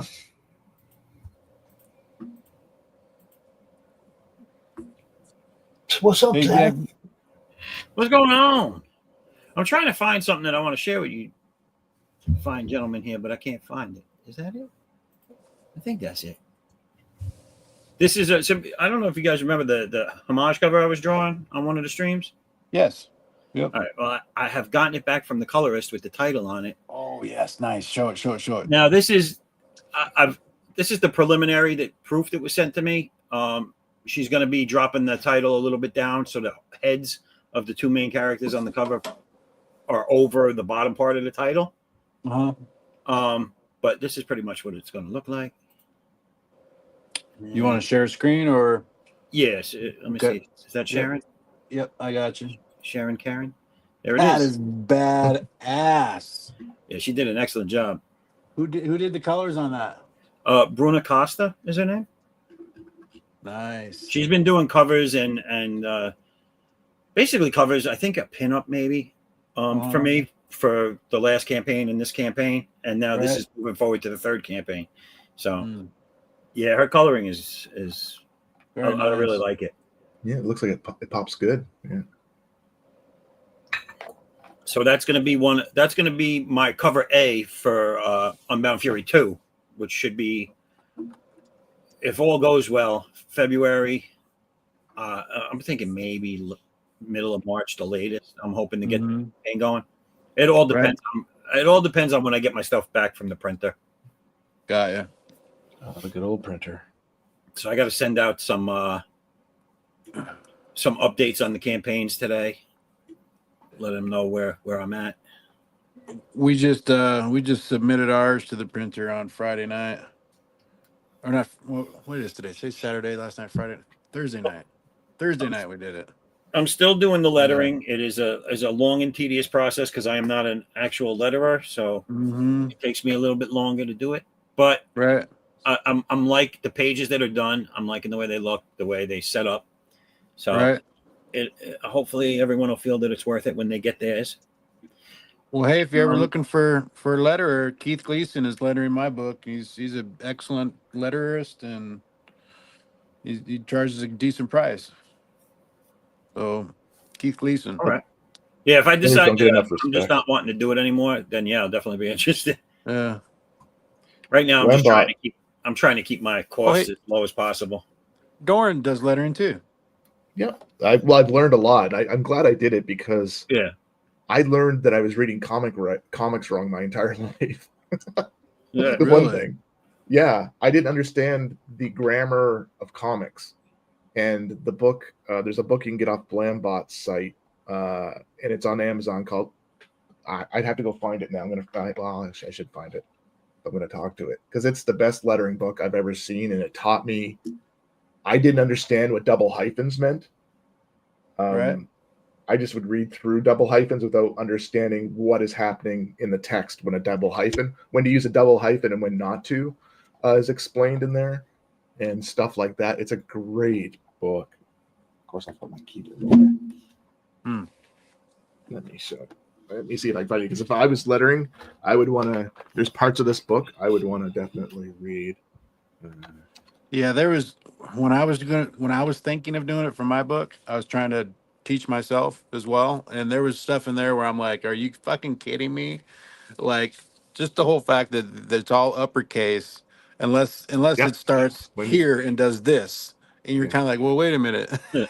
When to use a capital I was something too. That's it right there. It was the I. It was like well, you can use a lowercase I in this case, but Yeah. you're like sons of bitches. Yeah, there's a whole lingo that a comic reader will kind of expect. Now, it doesn't mean you have to go that far in a sense, but Right. I'm just on their site now, Blambot. Can I share this? I think there's one of the worst things you can do nowadays is do shit wrong because somebody's Right, going to point it right. out. You know. Yeah, and if you want to take it to the next level, right? It would Yeah. probably be a good thing to. So this is Blam. I don't know if you can share my screen, but this is Blam. Yeah, off 2 Blambox. seconds. They got a whole lettering video section on YouTube too. So I didn't know this. I just discovered this as I was there. So they have a whole lettering section to teach you how to do special effects in that. But their site, they give for indie creators, they give free fonts, free rights to some of these fonts, which is Blambox, fantastic. I'm gonna have to. I got a check it. bunch of them. And they got, they tell you how to create a script here. It's probably, I don't know if I can zoom in on this, but they give you like some real helpful advice, a comic book grammar and tradition. So this is what I'm referring to here. There's a book. This is the book I have, but here's some real the basics of when to do certain things, Right. And it's just nice to know, right? When here's the I thing, like here's part of the I thing. Yeah. And you know what I mean? And when here's a double hyphen example, I mean, there's some great stuff just for free, just sitting here to look. When to use the triple, this was the other thing too, the ellipses. I understood them, but not at the level I did. So I needed to understand when to put a double hyphen instead of ellipses. So that was a big learning thing for me. I didn't notice this before, but there's a book that actually is associated with the person who's putting this all here. I don't see it here. I thought they had a picture of it here on this page. But this is amazing guidance as to how to do some of the simple things you might not think about and make your comic match to the industry. Sometimes there has to be standards, right?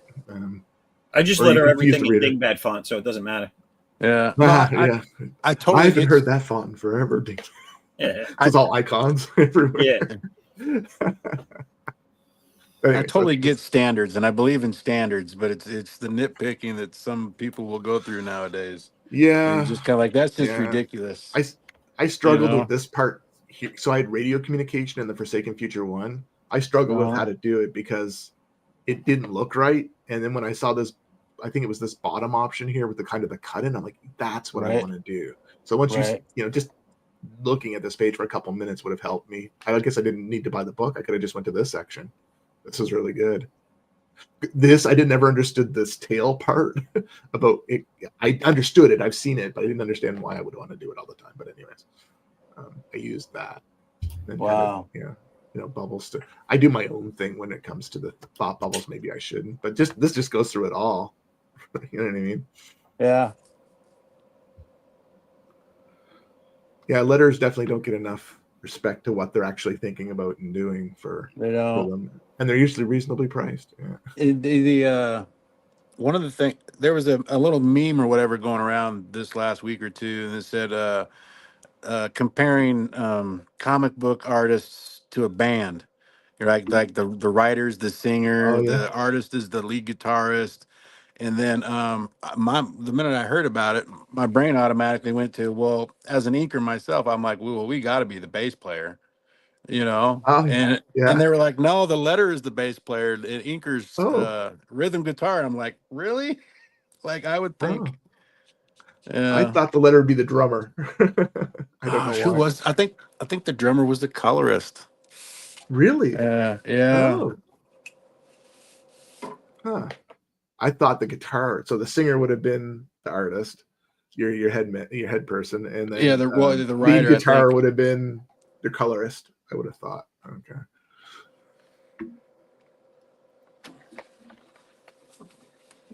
That's cool. That's neat that you can compare stuff like that, and just because our mind does do it, we prioritize the letters. Same as a writer.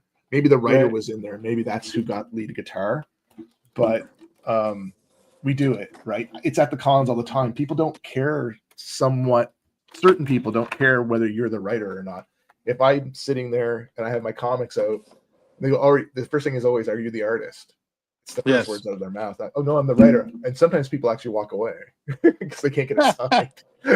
It's like, see you later. You're like, I can sign that too. I can sign it. Yeah, I can sign it. But one guy didn't want it one year. I was like, that's pretty depressing. I was like, oh, come on. You sure you don't want my autograph?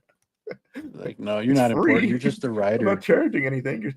He bought the comic and then he didn't want me to sign it. I was like kind of laughing on the inside. I was like, all right. I do so much. I do the lettering, I do the writing, I do the character design, I do the dang artist. They're such a star. I just read my book myself after I've lettered it, and if I can get through it without any hiccups, it's good for me. I always send it to someone What's up, else now Chris? because I've made my mistakes. What's going on? Yeah, always have someone else read it. Yeah, I actually have been. Editors aren't expensive either. Like I've got a really good editor I worked with on Raykel too. It's not Yeah. for $30, $40 to get someone to review your comic and that's Canadian, so you know. I just have my $20 wife read American. There's skills to that. Like, yeah, it depends. It would depend on her ability to do that. And My wife's pretty critical, so oh, that's a bonus prize then.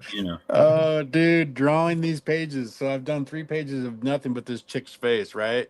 And my wife is the most critical one when it comes to my females.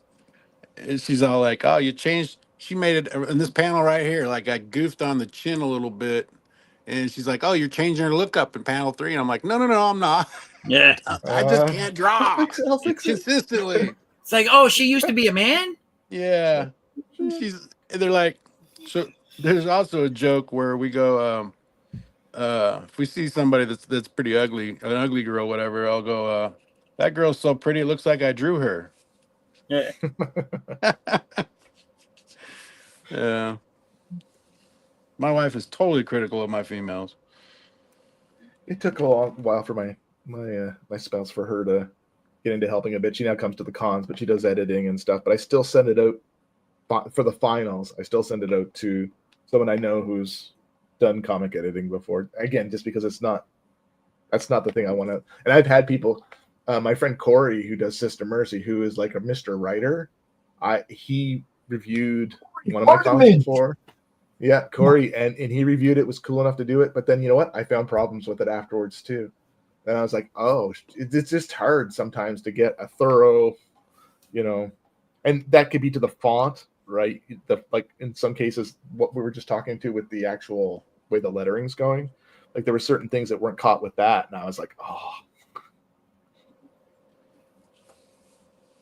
Yeah, we're having Justin Sweets do ours. He's editing our comic book. Editor people. Got it. Yeah, and I mean, you'll know if you pay for one once, whether you get something out of it or not. If you don't get anything out of it, of course, don't do it again, or don't use that editor. But I've two or three I've worked with now, and everyone's been great. And when they give you ideas back too, that's when you know. I like an outside opinion sometimes, and that's what. So I've switched off. I'm not doing I'm pretty far on that other one. I'm just kind of trying to figure out this picture that I've had for a long time. I've been working on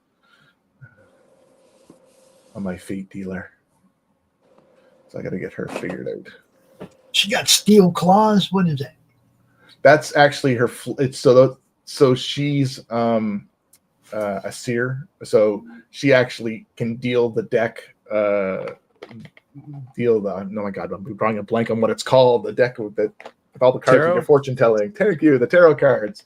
So she can deal the tarot cards, and then it has a reaction. So she's in this case, if I could, I'm not zooming in on the right screen. She's dealing the death card. So all the flesh is kind of removing from her hand. Oh, She's good. gonna deal death. You know what I mean? So that's what she's dealt, and that's what she's about to deal to somebody in that scenario. Now these little rings, like a lot of my characters usually have depths, and these rings are actually protecting her from her whole body becoming like these ruined rings are actually what's Nice. stopping the power from taking over her whole body. That's just part of the character. Damn. But yeah, Looking good, Doran. Like it. I like it. this was part of Raykel, Cool. but it may not happen. It may not happen now. But yeah, this was artist, the fate dealer, one of the witches, or the as I say, seers. So I was introducing Lilith in this character, in this series, and then she's the mother of witches and the night and all that. So there would be witches covens underneath her. So this would have been one of the coven members. I was looking into your lullaby thing too. You mentioned Levi last time too, so that was interesting. Did it show up? It didn't show up necessarily in the research I did but it makes sense now to me because Lilith would take babies, right? So you would sing a Right. lullaby maybe to try and protect your baby from. Yeah, it was You it was when they did that, it was just kind of like it seemed like it was like an add-on. It was like they had a list of 10 things that you didn't know about Lilith or something like that. Oh, yeah? And Yeah. But and I want to say it was like a TikTok video. okay. Something bored late at night and just going, yeah, tell me about It's just Lilith. nice to hear different things because you can work that into a story, right? If you Yeah, can, I'm exactly. trying not to make her overly. I don't even know. I don't want to go too much into the story, but yeah, I don't want to make her. I want to make her dark, but not too dark. And I'll talk when you mention something like that. I'll probably mention something in the story. Say, oh, all the lore about She says, "Oh, all the lore," right? You know what I mean? Something like Right, that, and then mention right. something. Yeah, I'm a baby. Oh, It's a yeah, kind of don't. sarcastic comment to it, right? Oh my goodness, they, All the fools singing I'm, lullabies to protect.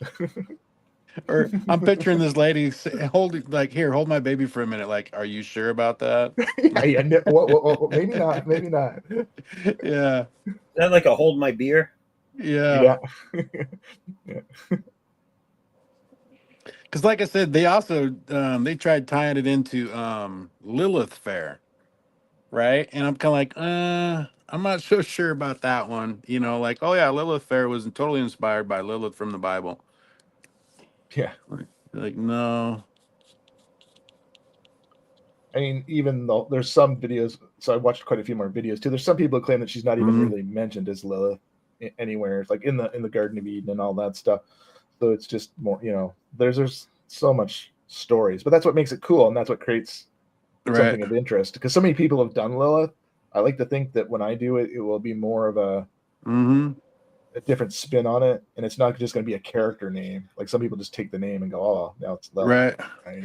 You remember when shoot, the actor that he did Gladiator, but he did Noah's Ark. Oh, Russell Crowe.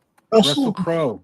Yeah. Russell. Like I was working with a kid. He was super religious, brought up in the church, and he went and seen it because it was a story about Noah, and he came back all upset and pissed off. Yeah. He's like, that's not how it happened, and blankety blank. And I was like, whoa, wait a minute. There's other Didn't know you were books there, out there. right? Yeah. I was just thinking that. Yeah, you were there. Yeah. He's like giants and all this other stuff. I'm like, have you ever heard of the Book of Enoch? Yeah, there's You giants. know? I thought there was. Yeah. No. The thing is, the whole birth of giants is a whole other interesting thing. Like I actually watched videos on that too when I was doing research on demons, and the fact that the angels. So angels became the story of giants is that angels became obsessed with humans. That's why angels interact with humans, and they had sex with humans, and that created giants. So that's the whole lore that I had seen in a couple different videos about giants and how they got formed. These kind of mutant humans are actually from angels. Does anyone here play video games? Yeah. No. Oh yeah. All right. The God of War series.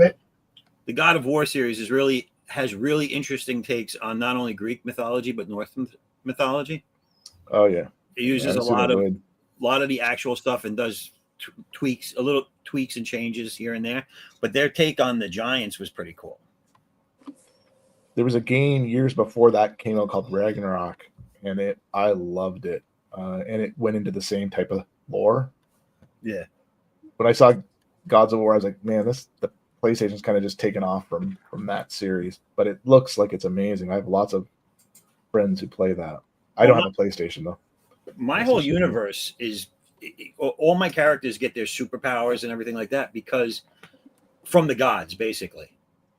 And I do nothing but every time I find something new, I read it and I get familiar with the different takes on everything. So this is what I'm currently thumbing through.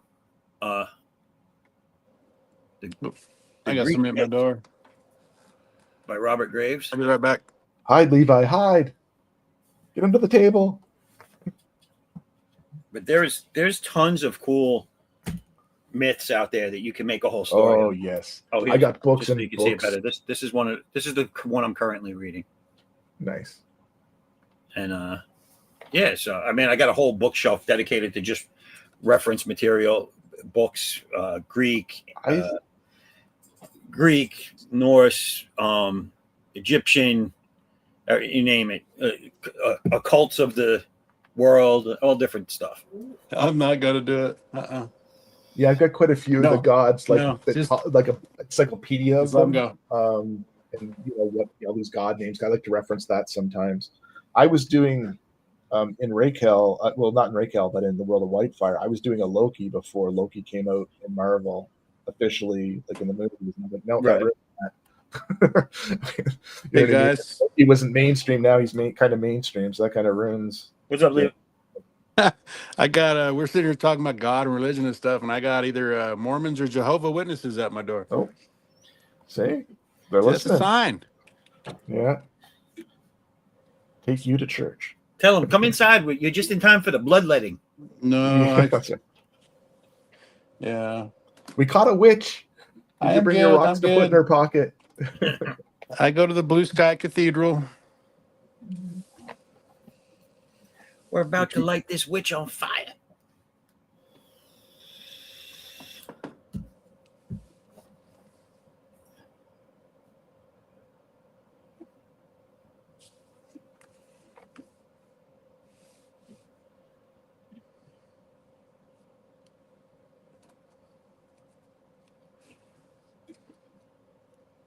Yeah, so I use a lot of that. Most of my stories are about, for my characters are, they derive their powers from the ancient gods of myth, all different types, um, and it's mixed with human science and their falling out of favor, like their disbelief in the gods because they've moved on with science and stuff like that. Science magic. So it's pretty. I stole Pretty something great. from Dungeons and Dragons.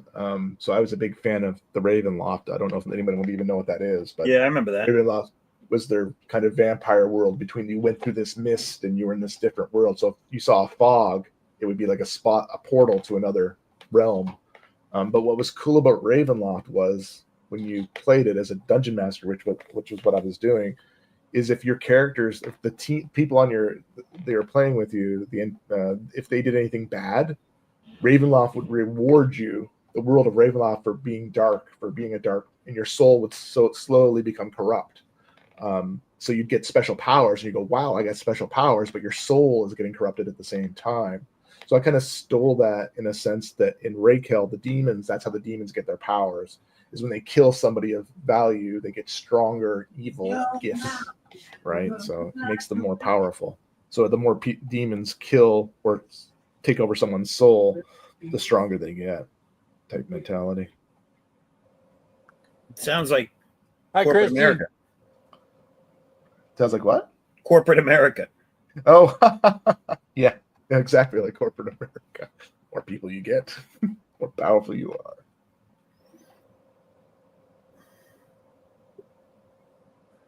Did we get Chris? Chris Maycock? Happy New Year's, gents. Happy New Year's. What up?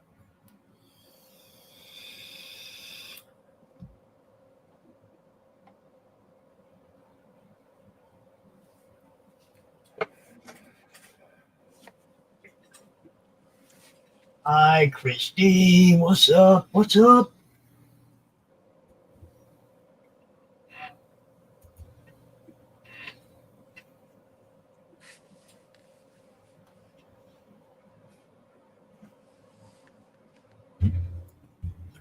Are you safe, Christy? You fire safe right now? Everything cool over there? You're not hunting down Gavin Newsom, right? Yeah, running around taking blowtorches to trees. Been victim to the power outages down there. She couldn't do her show Thursday. I'm fire safe, sweet. There we go.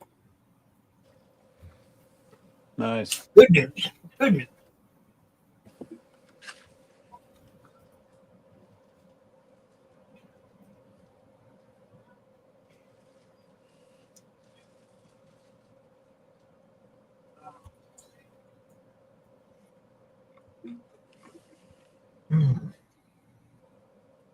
damn, Levi, you got about 2 hours in. Yeah. Got you guys want to keep going for a little bit, or what do you guys want to do? I'm good to keep going. I'm good too. I Pops. ain't up to me. I ain't drawing. Good. I'm good for at least another half hour. That sounds good. Yeah. Yep, that's fine. Get Zaffo a full hour in.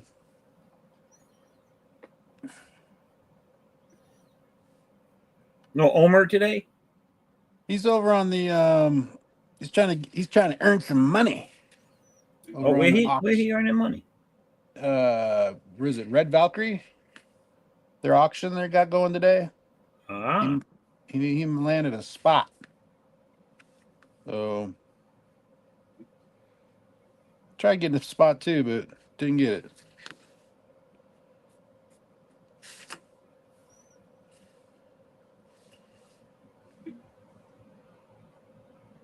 Is a spot some kind of exhibition space? What's a spot?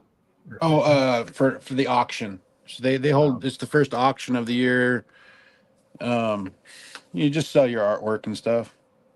Okay, Live auctions. gotcha.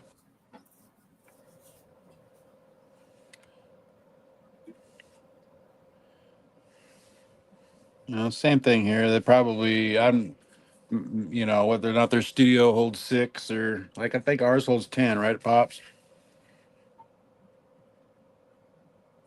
Oh, so this is like an online auction thing. Yeah. She's over on or he is over on the Red Valkyrie channel. I'm not sure the link right now. But I think they're doing 4 auctions total, I think. And it's two today, so one right now, and then one a little bit later, and then the same deal tomorrow.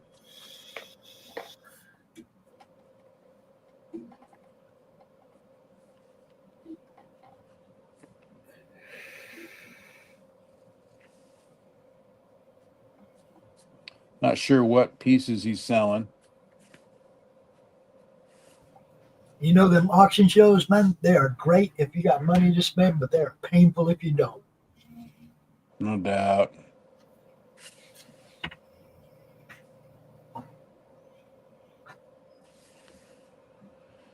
Hell, any Comic-Con type deal is painful if you ain't got money. Mm-hmm. That's what I mean. You see all that A lot cool of shit. people do. Yeah, a lot of people when you talk to them, they do kind of their first round. They'll go through the convention, see what's there, and then spend their money. Like they're so conservative, some people, but I understand. If you got a budget and you go there, you want to stay in it, right? Yeah, I get it.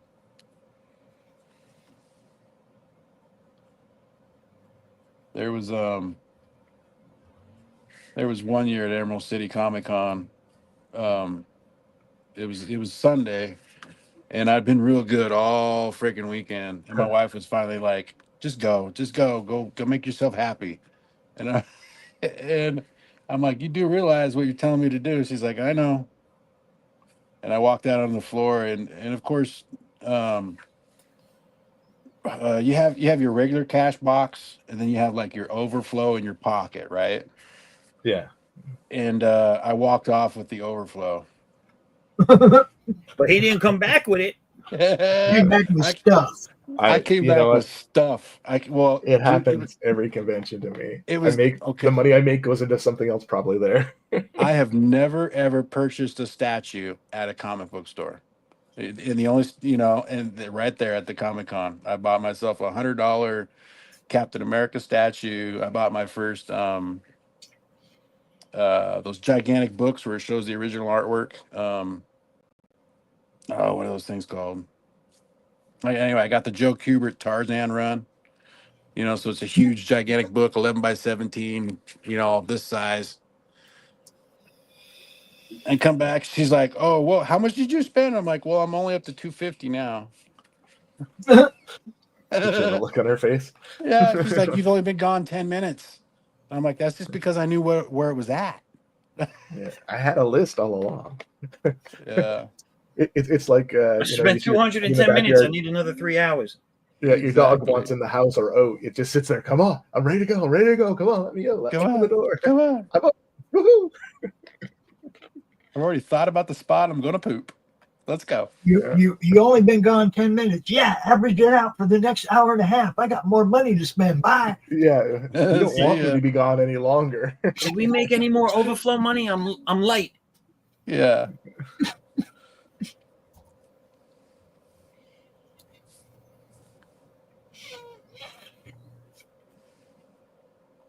It was Like- nice to have the family come along to the Comic Cons, and then when you got a table, because you just have a collection of books and just like divvy it up. Like, okay, go get this guy's autograph. Go get this guy's autograph. And you're like, not this one though.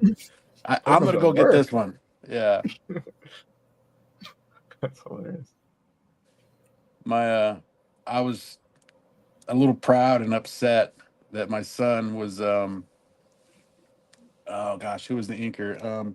Klaus for Ramita Jr.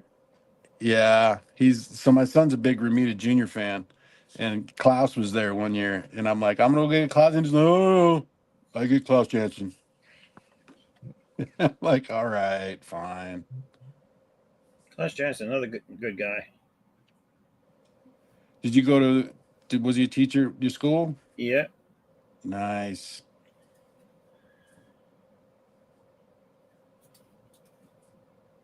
Klaus, Walt.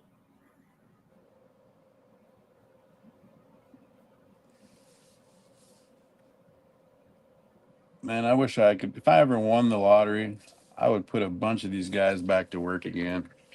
I would. I'd just be like, Walt, what do you want to draw? Exactly. He'd probably be like, Thor. And I'm like, okay, we can do that. Every comic book company in existence has a Thor, right? Right. Yeah.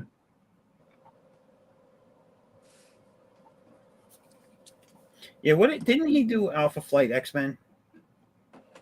Alpha Flight X. That wasn't Brognov? Who? Oh, Alpha Flight X-Men. No. That was Paul Smith. It was a 1980s crossover miniseries. Yeah, Paul Smith. You're thinking of Simonson did the cover for new Teen Titans X-Men crossover. Hmm. I'm not sure if he did the interiors. I know he did the cover though. I like this stuff. I also like when he does spaceships and stuff like that. Oh my goodness, yes. That He is a makes some skill. really interesting stuff. Yeah. That's definitely a skill. Some people can't do that type of stuff at all. Well, I read this whole. It wasn't a book. It was like an article in an art magazine for drawing crafts, whether it be spaceships, cars, futuristic stuff, whatever, based on household stuff. Yes. Okay. So now that's what I do. I just grab something off my desk or off the table or whatever, and I turn it into Right. Nice. some sort of vessel. I've seen them do that with the electric razor or just a razor in general or an egg Yeah. beater or something like that. You're like, yeah, that's fucking cool. It gives you the base shape to just attach all the cool stuff to, you know? Right?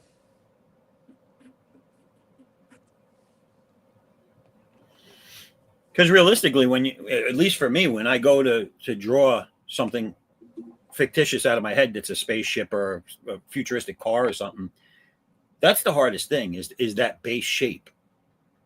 Yeah. You know, is it going to be a square, triangle, oval, multiple ovals? Like, My brain just goes in those situations. That's what I started drawing as a kid. It was ships and tanks, and yeah, my brain just starts flowing in that situation. It just starts.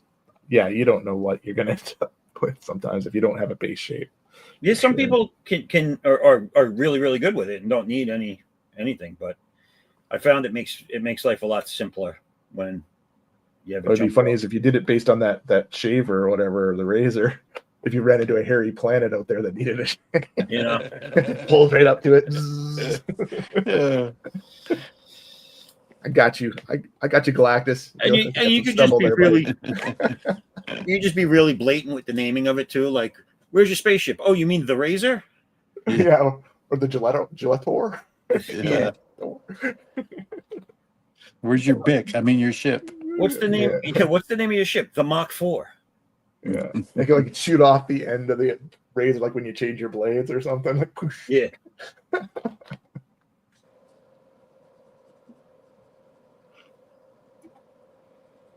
The ship gets damaged and it ejects, like the cartridge front is the ejection pod.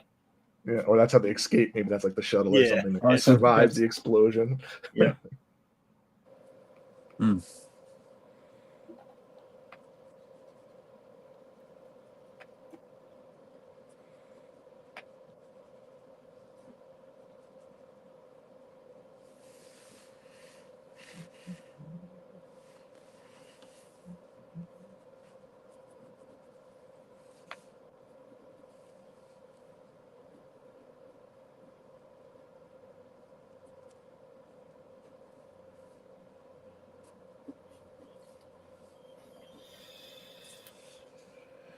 So we were talking about slabbed comic books earlier, Zaffo. You got any? I do not. I am a comic book fan in, I guess, the most original form. I have, and I'm not even joking, I have tens of thousands of comic books. Mhm. Wow. I have every comic I've ever bought since I was 8 years old. And only about a quarter of them are bagged and boarded. They're all in boxes. They're all in comic boxes. But, I mean, I have, most of my collection is still back with my mother when I used to live there. And I still have, I'd have to say maybe like 3,000-4,000 here where in my house. Wow. And, but that's it. I collect them because I read them and I like them and I like the art and I like, the stories. And I've never been in it for the value of the comic, what it could be. I don't have a flipper mentality or anything like that. Right. I'm the same way. I So- don't have much of a flipper mentality. I don't have that many comics, but Yeah. So slab stuff doesn't appeal to me. I need to be able to open it up if I want to and read Yep. it.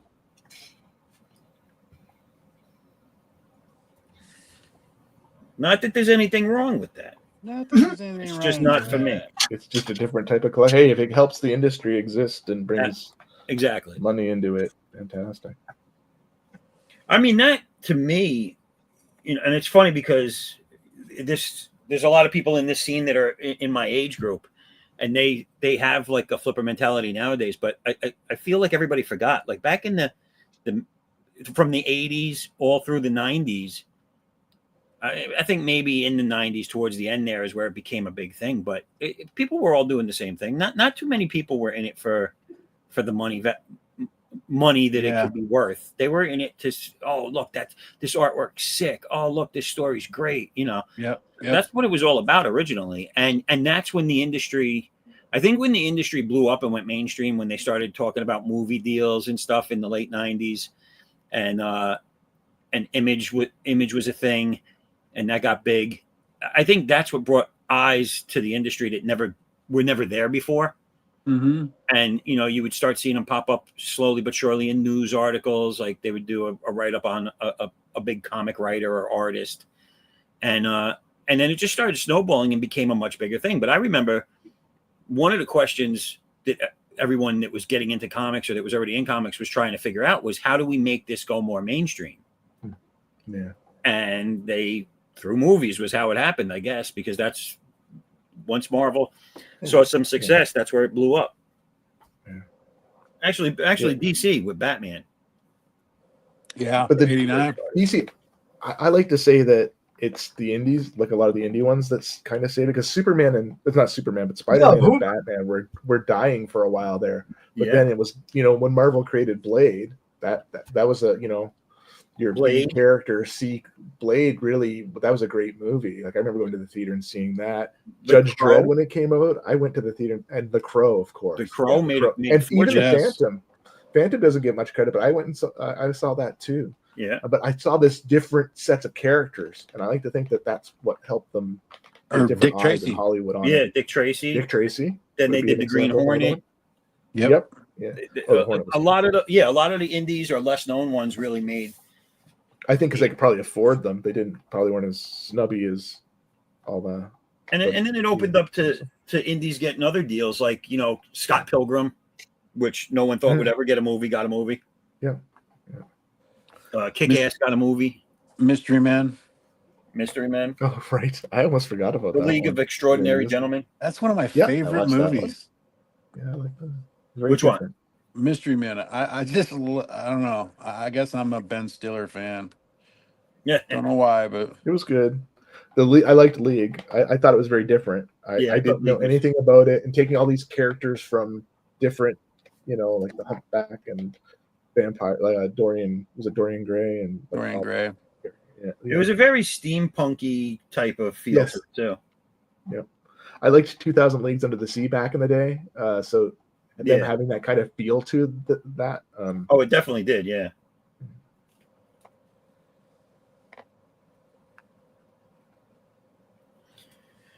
But yeah, so What's up, all Woody? those were in the rise back with, and I think that's what gave comics its kickstart into the mainstream was all that Yeah. stuff. And they say Hollywood was out of ideas at one point, and that was part of it. They're still out. Hollywood didn't know what to do. Yeah, and that's why they're still making all these comic movies. I They like don't know what else yeah. to do. I like when people like what's his name that did The Godfather. Oh, I can't think of his name. I'm blanking. too. That's Scorsese. Really? Yeah, Yeah, might have been. yeah. Yeah, so- Scorsese. So they badmouth superhero movies, but you know what? Someone put out something new, put out something original. They don't have it, so No. You can complain about it all you want, but it's what's keeping all these famous actors in work, and it's making the industry money. Yeah. Like think about it. If you go back to when Marvel started its phase one, and it with Iron Man and all that, and how successful it was, even how successful the X-Men movies were from what was it, Fox or Sony had them? I think it was Fox, yeah. Yeah, and even though they weren't done well and they got a lot of criticism, the box offices for these movies were pretty good, and it reignited not only the industry and people going to theaters again, but it also gave all these big name actors and actresses their starts and perpetuated them, gave them something to do. Mm-hmm. Really, what else is coming out? What else? Who else is putting out original movies? All these reboots of everything I grew up with in the '80s is like, come It's on. not even just about the movies. I was reading or watching some videos on why is Star Trek having such issues? Why is did Abrams bail on it and all that stuff? And it's the toy rights and things like that as well. That's where a lot of the money's actually made. Right. Is you have all the licensing and that's where I don't know who owns Star Trek, but they will refuse to give up licensing, and it handicaps the ability to make money off the movies. And that's part of why Abrams was so mad he jumped ship and went over to Star Wars. So like your ability to make money off the movie and sell it is hampered in that case if you can't create the merchandise and have control of that stuff. Yeah. Right. Of course, the stars want their royalties off that too. The Hugh Jackman look and the Oh yeah. Well, I look at it like this: if he gave so many years of his career to that franchise, so rightfully so, I didn't think he would come back. I didn't think he would do Deadpool. I thought he was done. I'm glad he came back. I am too. Yeah. And now they're saying he's going to do another. I don't know if it's a Wolverine or another something.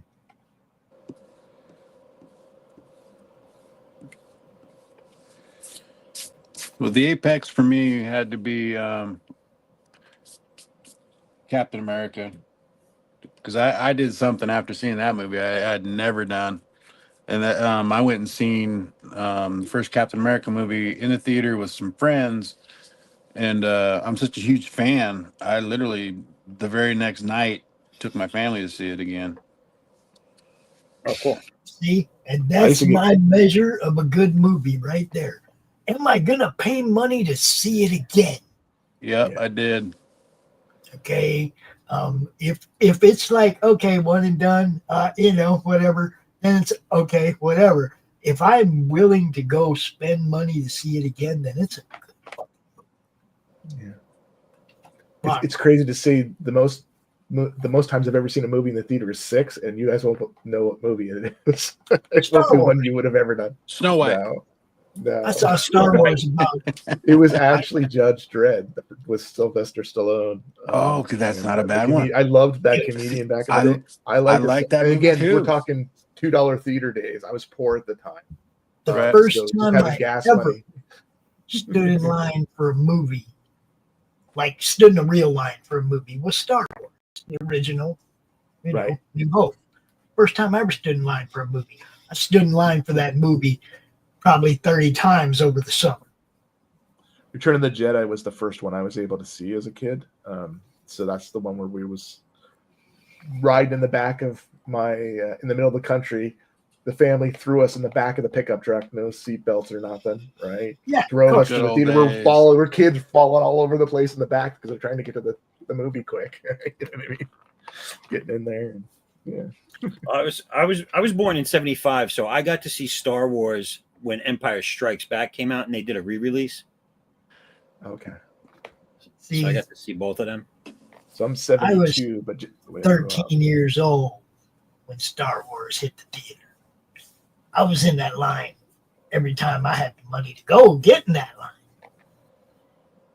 Every time.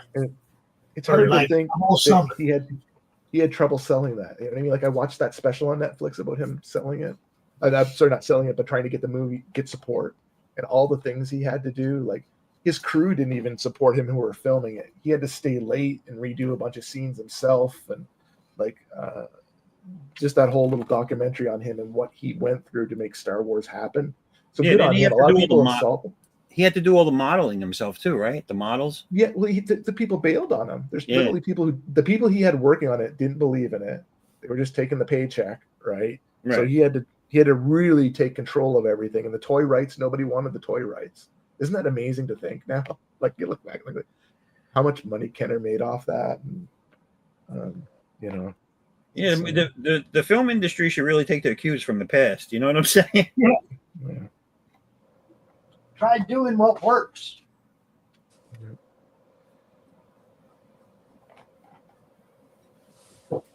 Even with the space race and everything going on in the 60s and all that stuff, it just adds right on to that. I didn't know why Battlestar Galactica died until I watched a special on that. Oh, why did it die? Recently. Star Wars. They got the Really? poop suit out of them by Lucas. That's why they transitioned off of Battlestar Galactica to Buck Rogers, which still has another Han Solo type character. What- Right? So if you what start did they- looking at the Han Solo type characters out there, Starbuck, Buck Rogers, it's the same people making it. So, and it was $1 million. It was the most expensive thing on TV. It was $1 million an episode. for Holy Battlestar shit. Galactica. Yeah. So they had the biggest budget ever for a television show, and they were doing great with it. The original, I didn't know. So the Viper, from Battlestar Galactica. So when you watch Buck Rogers, the spaceship they have in Buck Rogers, that was the original design for the Viper in Battlestar Galactica, but it was too expensive to produce or something like that. There was some reason why they didn't use it. So they created that other streamlined ship look that became the Viper in the original Battlestar. Yeah. Buck You Rogers don't ship was badass. It was. Yes. Yeah. I remember having the toys until people started choking on them, right? And then they had to attach I had it too. Yeah. Their toys were fragile though. Also, what's his My name? mom Ship. got so mad. What was his name? Hawkman? What was his name? The eagle. Yeah. Oh, yeah, Eagle something. Yeah. I used to think they were the cool. Him and his wife. I thought they were the coolest characters. Yeah. They had the coolest toy spaceship out there. I think it was Star Trek Next Generation when that series was still playing, was when I first was cued in on the fact that these shows have a budget to them. And Yeah. and after that, it was like it kind of ruined it for me, because now I look at some of those TV shows and I look at the Star Trek episodes where they do the whole time travel thing, where they travel back to 1984 and they're all in city duds and just regular fucking, you know. And I'm like, oh, Yeah, this it's is just the like they're point in where- town, like Yeah, just like Star Trek. They do like a Western episode because they probably there's a Western set around that they can Yeah. make to and film. They kept budgets mean? out. Low They on still budget. do work. that. They still do that. Yeah. Anyone watch Legends of Tomorrow? No, that sounds familiar though. It was a DC. Oh yes, yes, sorry, yes. yeah, of course. Yes. And they I had did watch some of that. Yeah. and so their spaceship had a replicator thing on it, and they would travel through time, and they Yes. always wore time period outfits and costumes. But these are all costumes that are probably in Hollywood from back in the days that they could just recycle. Right. Yeah. Yep. Yeah. The Buck Rogers thing, like they had the coolest toy. Like this little ship I have here, to me was the coolest toy as a kid. No one had anything like it, but it wasn't actually from Buck Rogers. It's something they sold. I have actually an original one in a box. I loved it. That's that cool much. looking. But what made it neat as a kid is it has, see the little buttons here on, well, sorry, I'm doing this the wrong way. There's buttons on either side here. And see Yeah. this kind of telescope? What you could do as a kid to play, you looked in the, let's see if I get this to work right here. You look in the back targeting here, and you can actually zoom in like a periscope in on what you're looking Oh, at. It's a mirrors, and you get little effects in the back when you press the buttons, like you're blowing up the other toys you're playing with. Right. Yeah, I see the I've never sight seen on it anything now. like that. Yeah, The yeah. So that crosshairs. would light up, and you would do.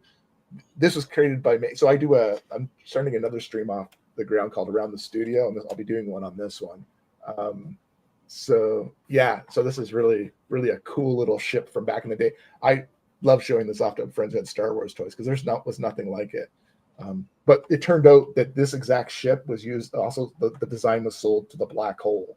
So the toy line had the identical ship. So this was a company that would sell the ships to, The molds and stuff. Yeah, the molds. So there's a famous Star Trek helmet for Spock back in the day. Same principle. Company created this mold and they just slapped the Star Trek name on it. So they slapped the Buck Rogers name on this and sold it as a Buck Rogers toy or Black Hole toy or whatever. Yeah. My favorite Christmas as a kid was the year I got the Ewok City. Oh, I got it right over here, the Ewok Town. Yeah, it's right, and- like really right there. Yeah, and the AT-AT in the same year. Yeah, that's behind me to the. I was loving it, dude. We see the Millennium. There's the ad. Yep, there it is. Yeah. And the, Oh man, that was the best Christmas ever. I was playing on the. I was so jealous. Like I never had it as a kid because I was a poor kid. I got most of the stuff later on in life as my revenge. And my parents were like, "You got to move it off the dining room table," because I left it there for like weeks after Christmas, just playing in the dining room. Yeah. Hoover likes Yes. it. Hoover likes it. It's an amazing model. Nice. Good stuff. Good stuff. We're gonna have to get you on It's Freaking Figures with those guys talking about the action figures sometime. Right. Yeah. They do all kinds of toy stuff. They get the designers out here and all kinds of stuff talking about toys. But people with awesome collections need to go out there on their show too.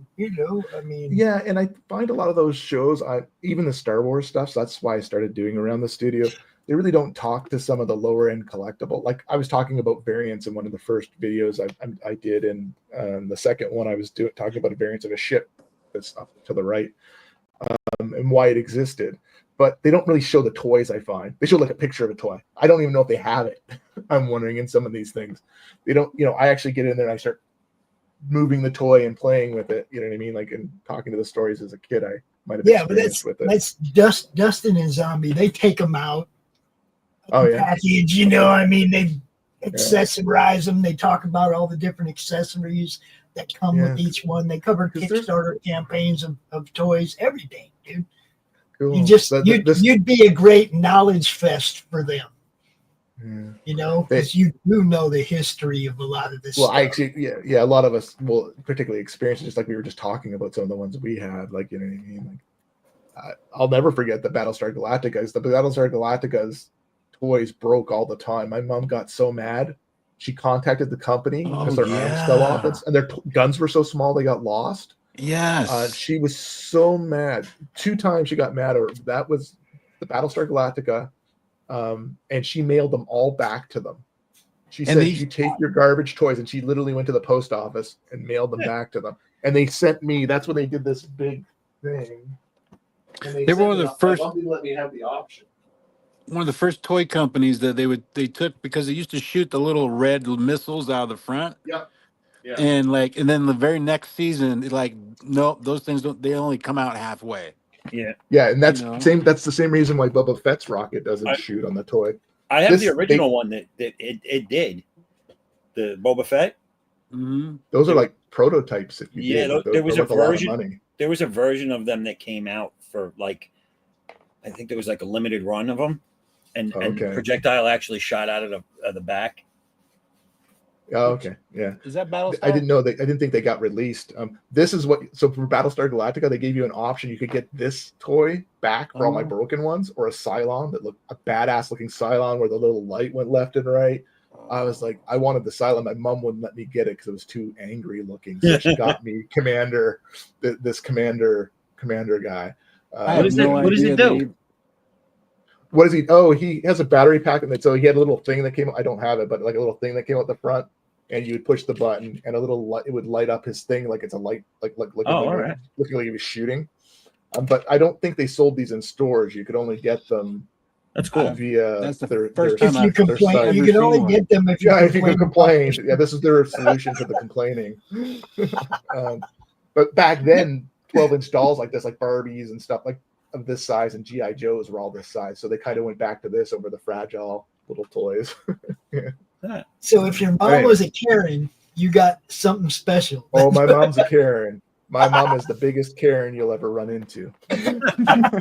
People used to say, "Your mother wears army boots." I said, "Yeah," and Yeah, my and mom would wear army boots and kick you with them. yeah, my mom was a Marine, so Mine wasn't a Marine. She just was. She didn't screw around. She's been in many fights in her life. it's funny because back then in the day, when my mom was in the Marines, the photos from boot camp aren't like they are now. Okay, they were like a fucking glamour shot, dude. Right? I mean, Yeah. she looked, all hot and everything with her little Marine hat on there. It's like, man, that ain't my Yeah. mom. They used to say, my mom could beat up your mom. Like what kids would say that sometimes. I say, well, my mom could beat up your dad. And like, Yeah. I mean, your mom's out of the equation. Right away. Yeah. But my mom will beat up both your parents.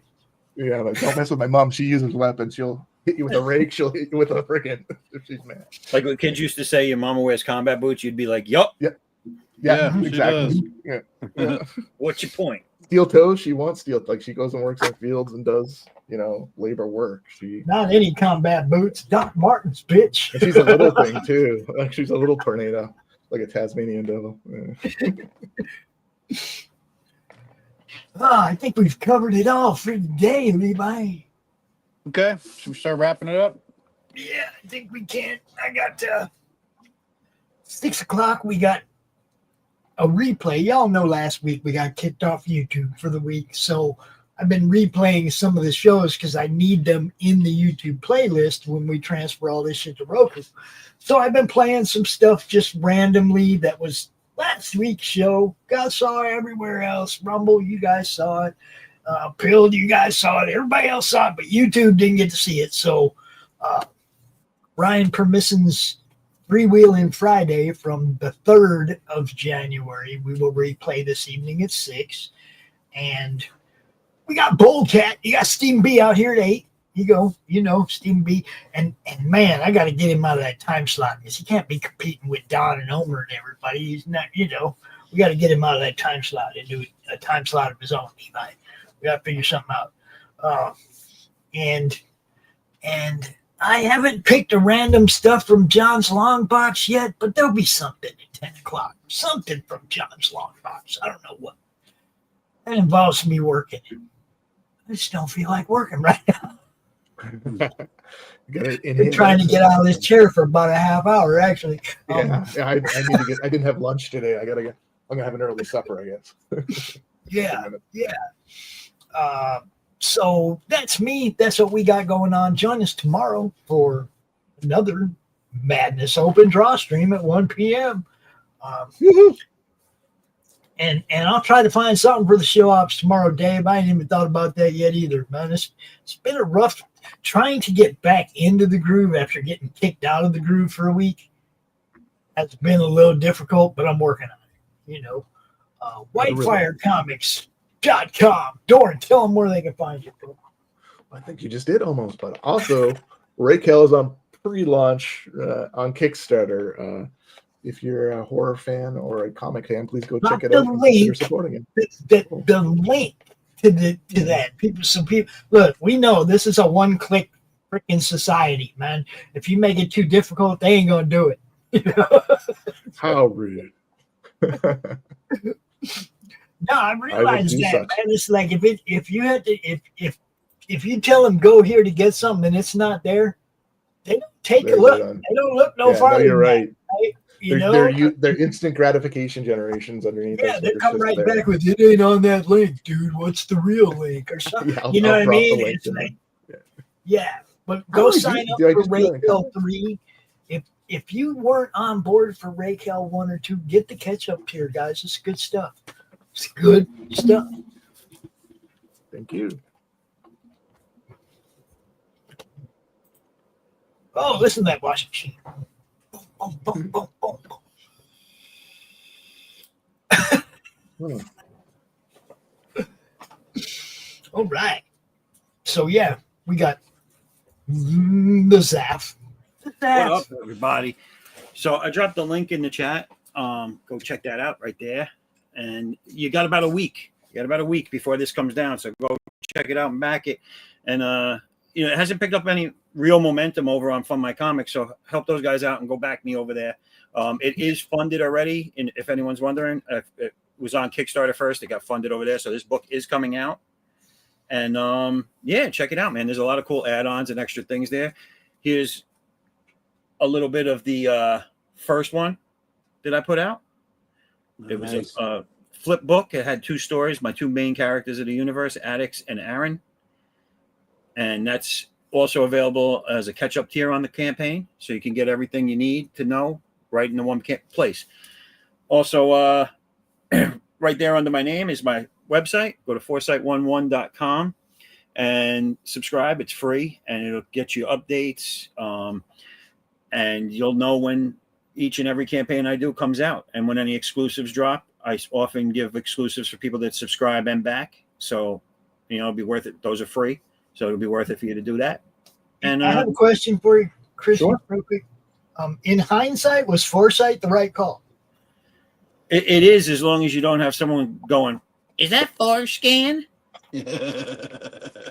Bunch of juvenile delinquents. I had to say, I had to bring it up. Although I hear foreskin1.com is doing really well. Oh, that sounds nasty. Just pictures of So people what? saying Doc and Homer started. What? Doc and Homer started a show of their own. Probably. Yeah. But yes, go check it out, everybody. Go check that out. Go check out Whitefire. Look right there. Tiny URL. Raquel 3. Go check that out. Sign up for Raquel number 3. Like I said, guys, it's good stuff. It really is. I really enjoyed Doran's storytelling. You see him doing the art.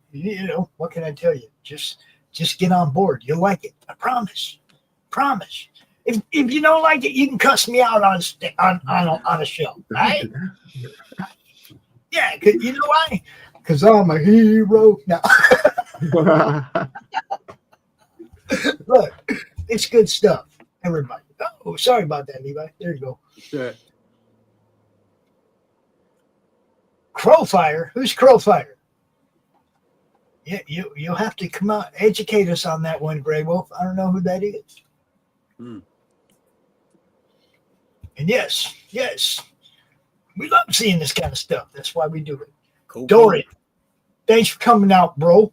Always appreciate you. Zaf as well. Good. Love watching you draw, man. Good. Thanks, man. Good people to hang out with. I don't say that about too many people from your area. What did you all do? I don't either. I'm lying. I love the Northeast. Y'all know it. Levi. You can find me Saturday through Tuesday on the Madness Entertainment Group. Go to the meg.tv for all the scheduling. And the rest of the time, you can find me on Twitter at Levi Skeen, 3 Stroke Studios on Instagram and Rumble, and give my comic book a follow, GMP Comic on Twitter. And there's my the link for sign up for the newsletter for Galaxy Memorial Park. Is in the chat. You see it there. And also, one last thing: Mondays, the Monday Madness show is being switched over to a draw stream just this week, only this week. So if you guys are up for drawing on Monday at 2:00 or 5:00 Eastern, 5 Eastern, Monday Madness will be a draw stream this Monday. And you can still come out and pimp your stuff. It's Yeah, just we're opening it up. totally. I didn't book a guest because I knew I had something that I got to do Monday afternoon. So I just asked Levi, "Hey man, you want to make it a draw stream this week? Make it a draw stream." Okay. But I'll only be there for the beginning of the show, and then I'll be out. I got family stuff. Gotcha. You'll hear all about it after it's over, I'm sure. Yeah, baby. All right, so we're gonna play a couple of ads, and we're gonna be out of here. Thanks for tuning in, everybody. Like I said, we got some stuff later tonight. We got stuff tomorrow. We got stuff every day, man. Subscribe to the Madness. Ring the bell so you don't miss nothing. Then I won't have to replay anything. You know what I'm saying? We'll see y'all tomorrow. Peace. All right, later.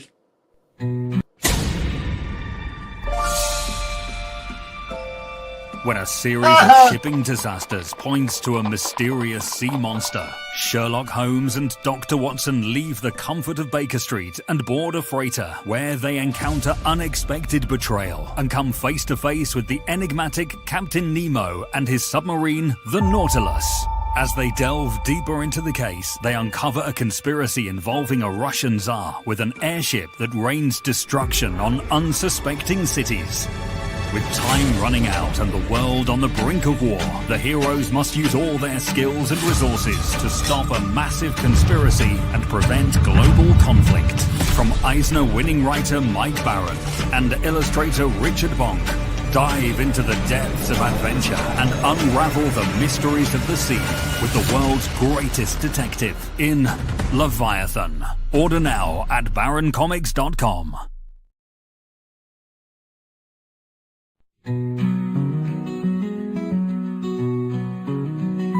Little president in his sandbox play, build a tower, make it stay.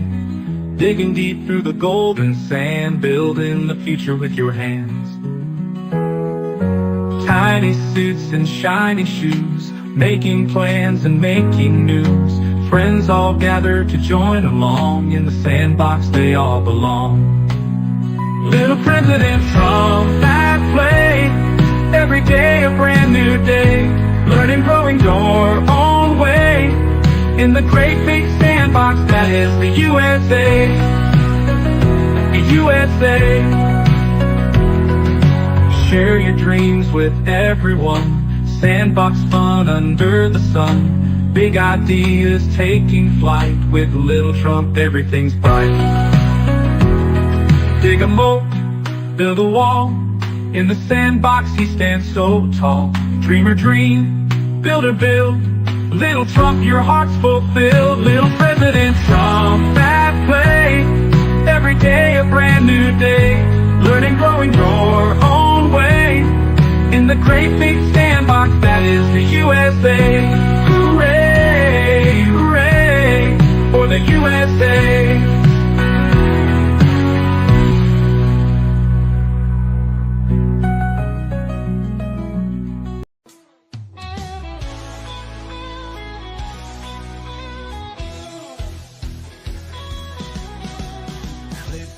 Tube and feel the vibe. Every show you crave right here live. heroes and villains clash in the night. Madness Comic Network sets it right. Scroll through the list, find what you need.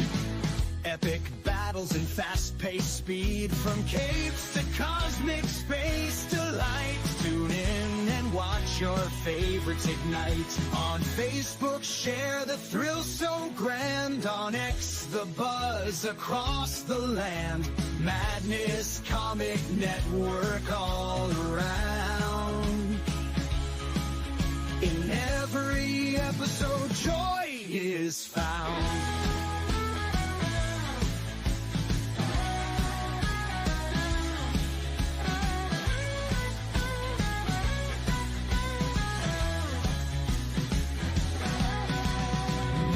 Uploads, they never end. Superheroes and their friends. Catch every twist and every turn. Madness Comic, you will yearn. Stay up to date with every twist. Madness Comic, don't miss a gist. From laughter to tears, every mood. Madness Comic sets the groove. Click that button and subscribe. Catch the wave and ride the tide. Join the fun, join the craze. Madness Comic brightens days.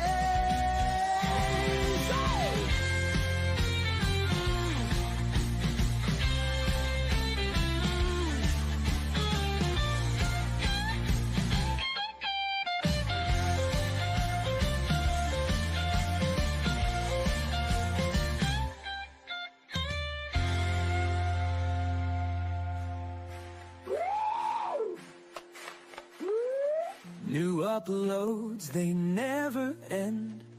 Superheroes and their friends. Catch every twist and every turn. Madness Comic, you will yearn. Stay up to date with every twist.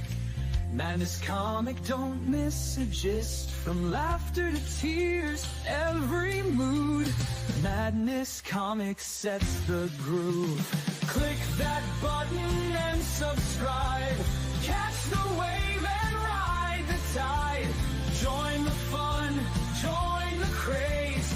Madness Comic brightens day.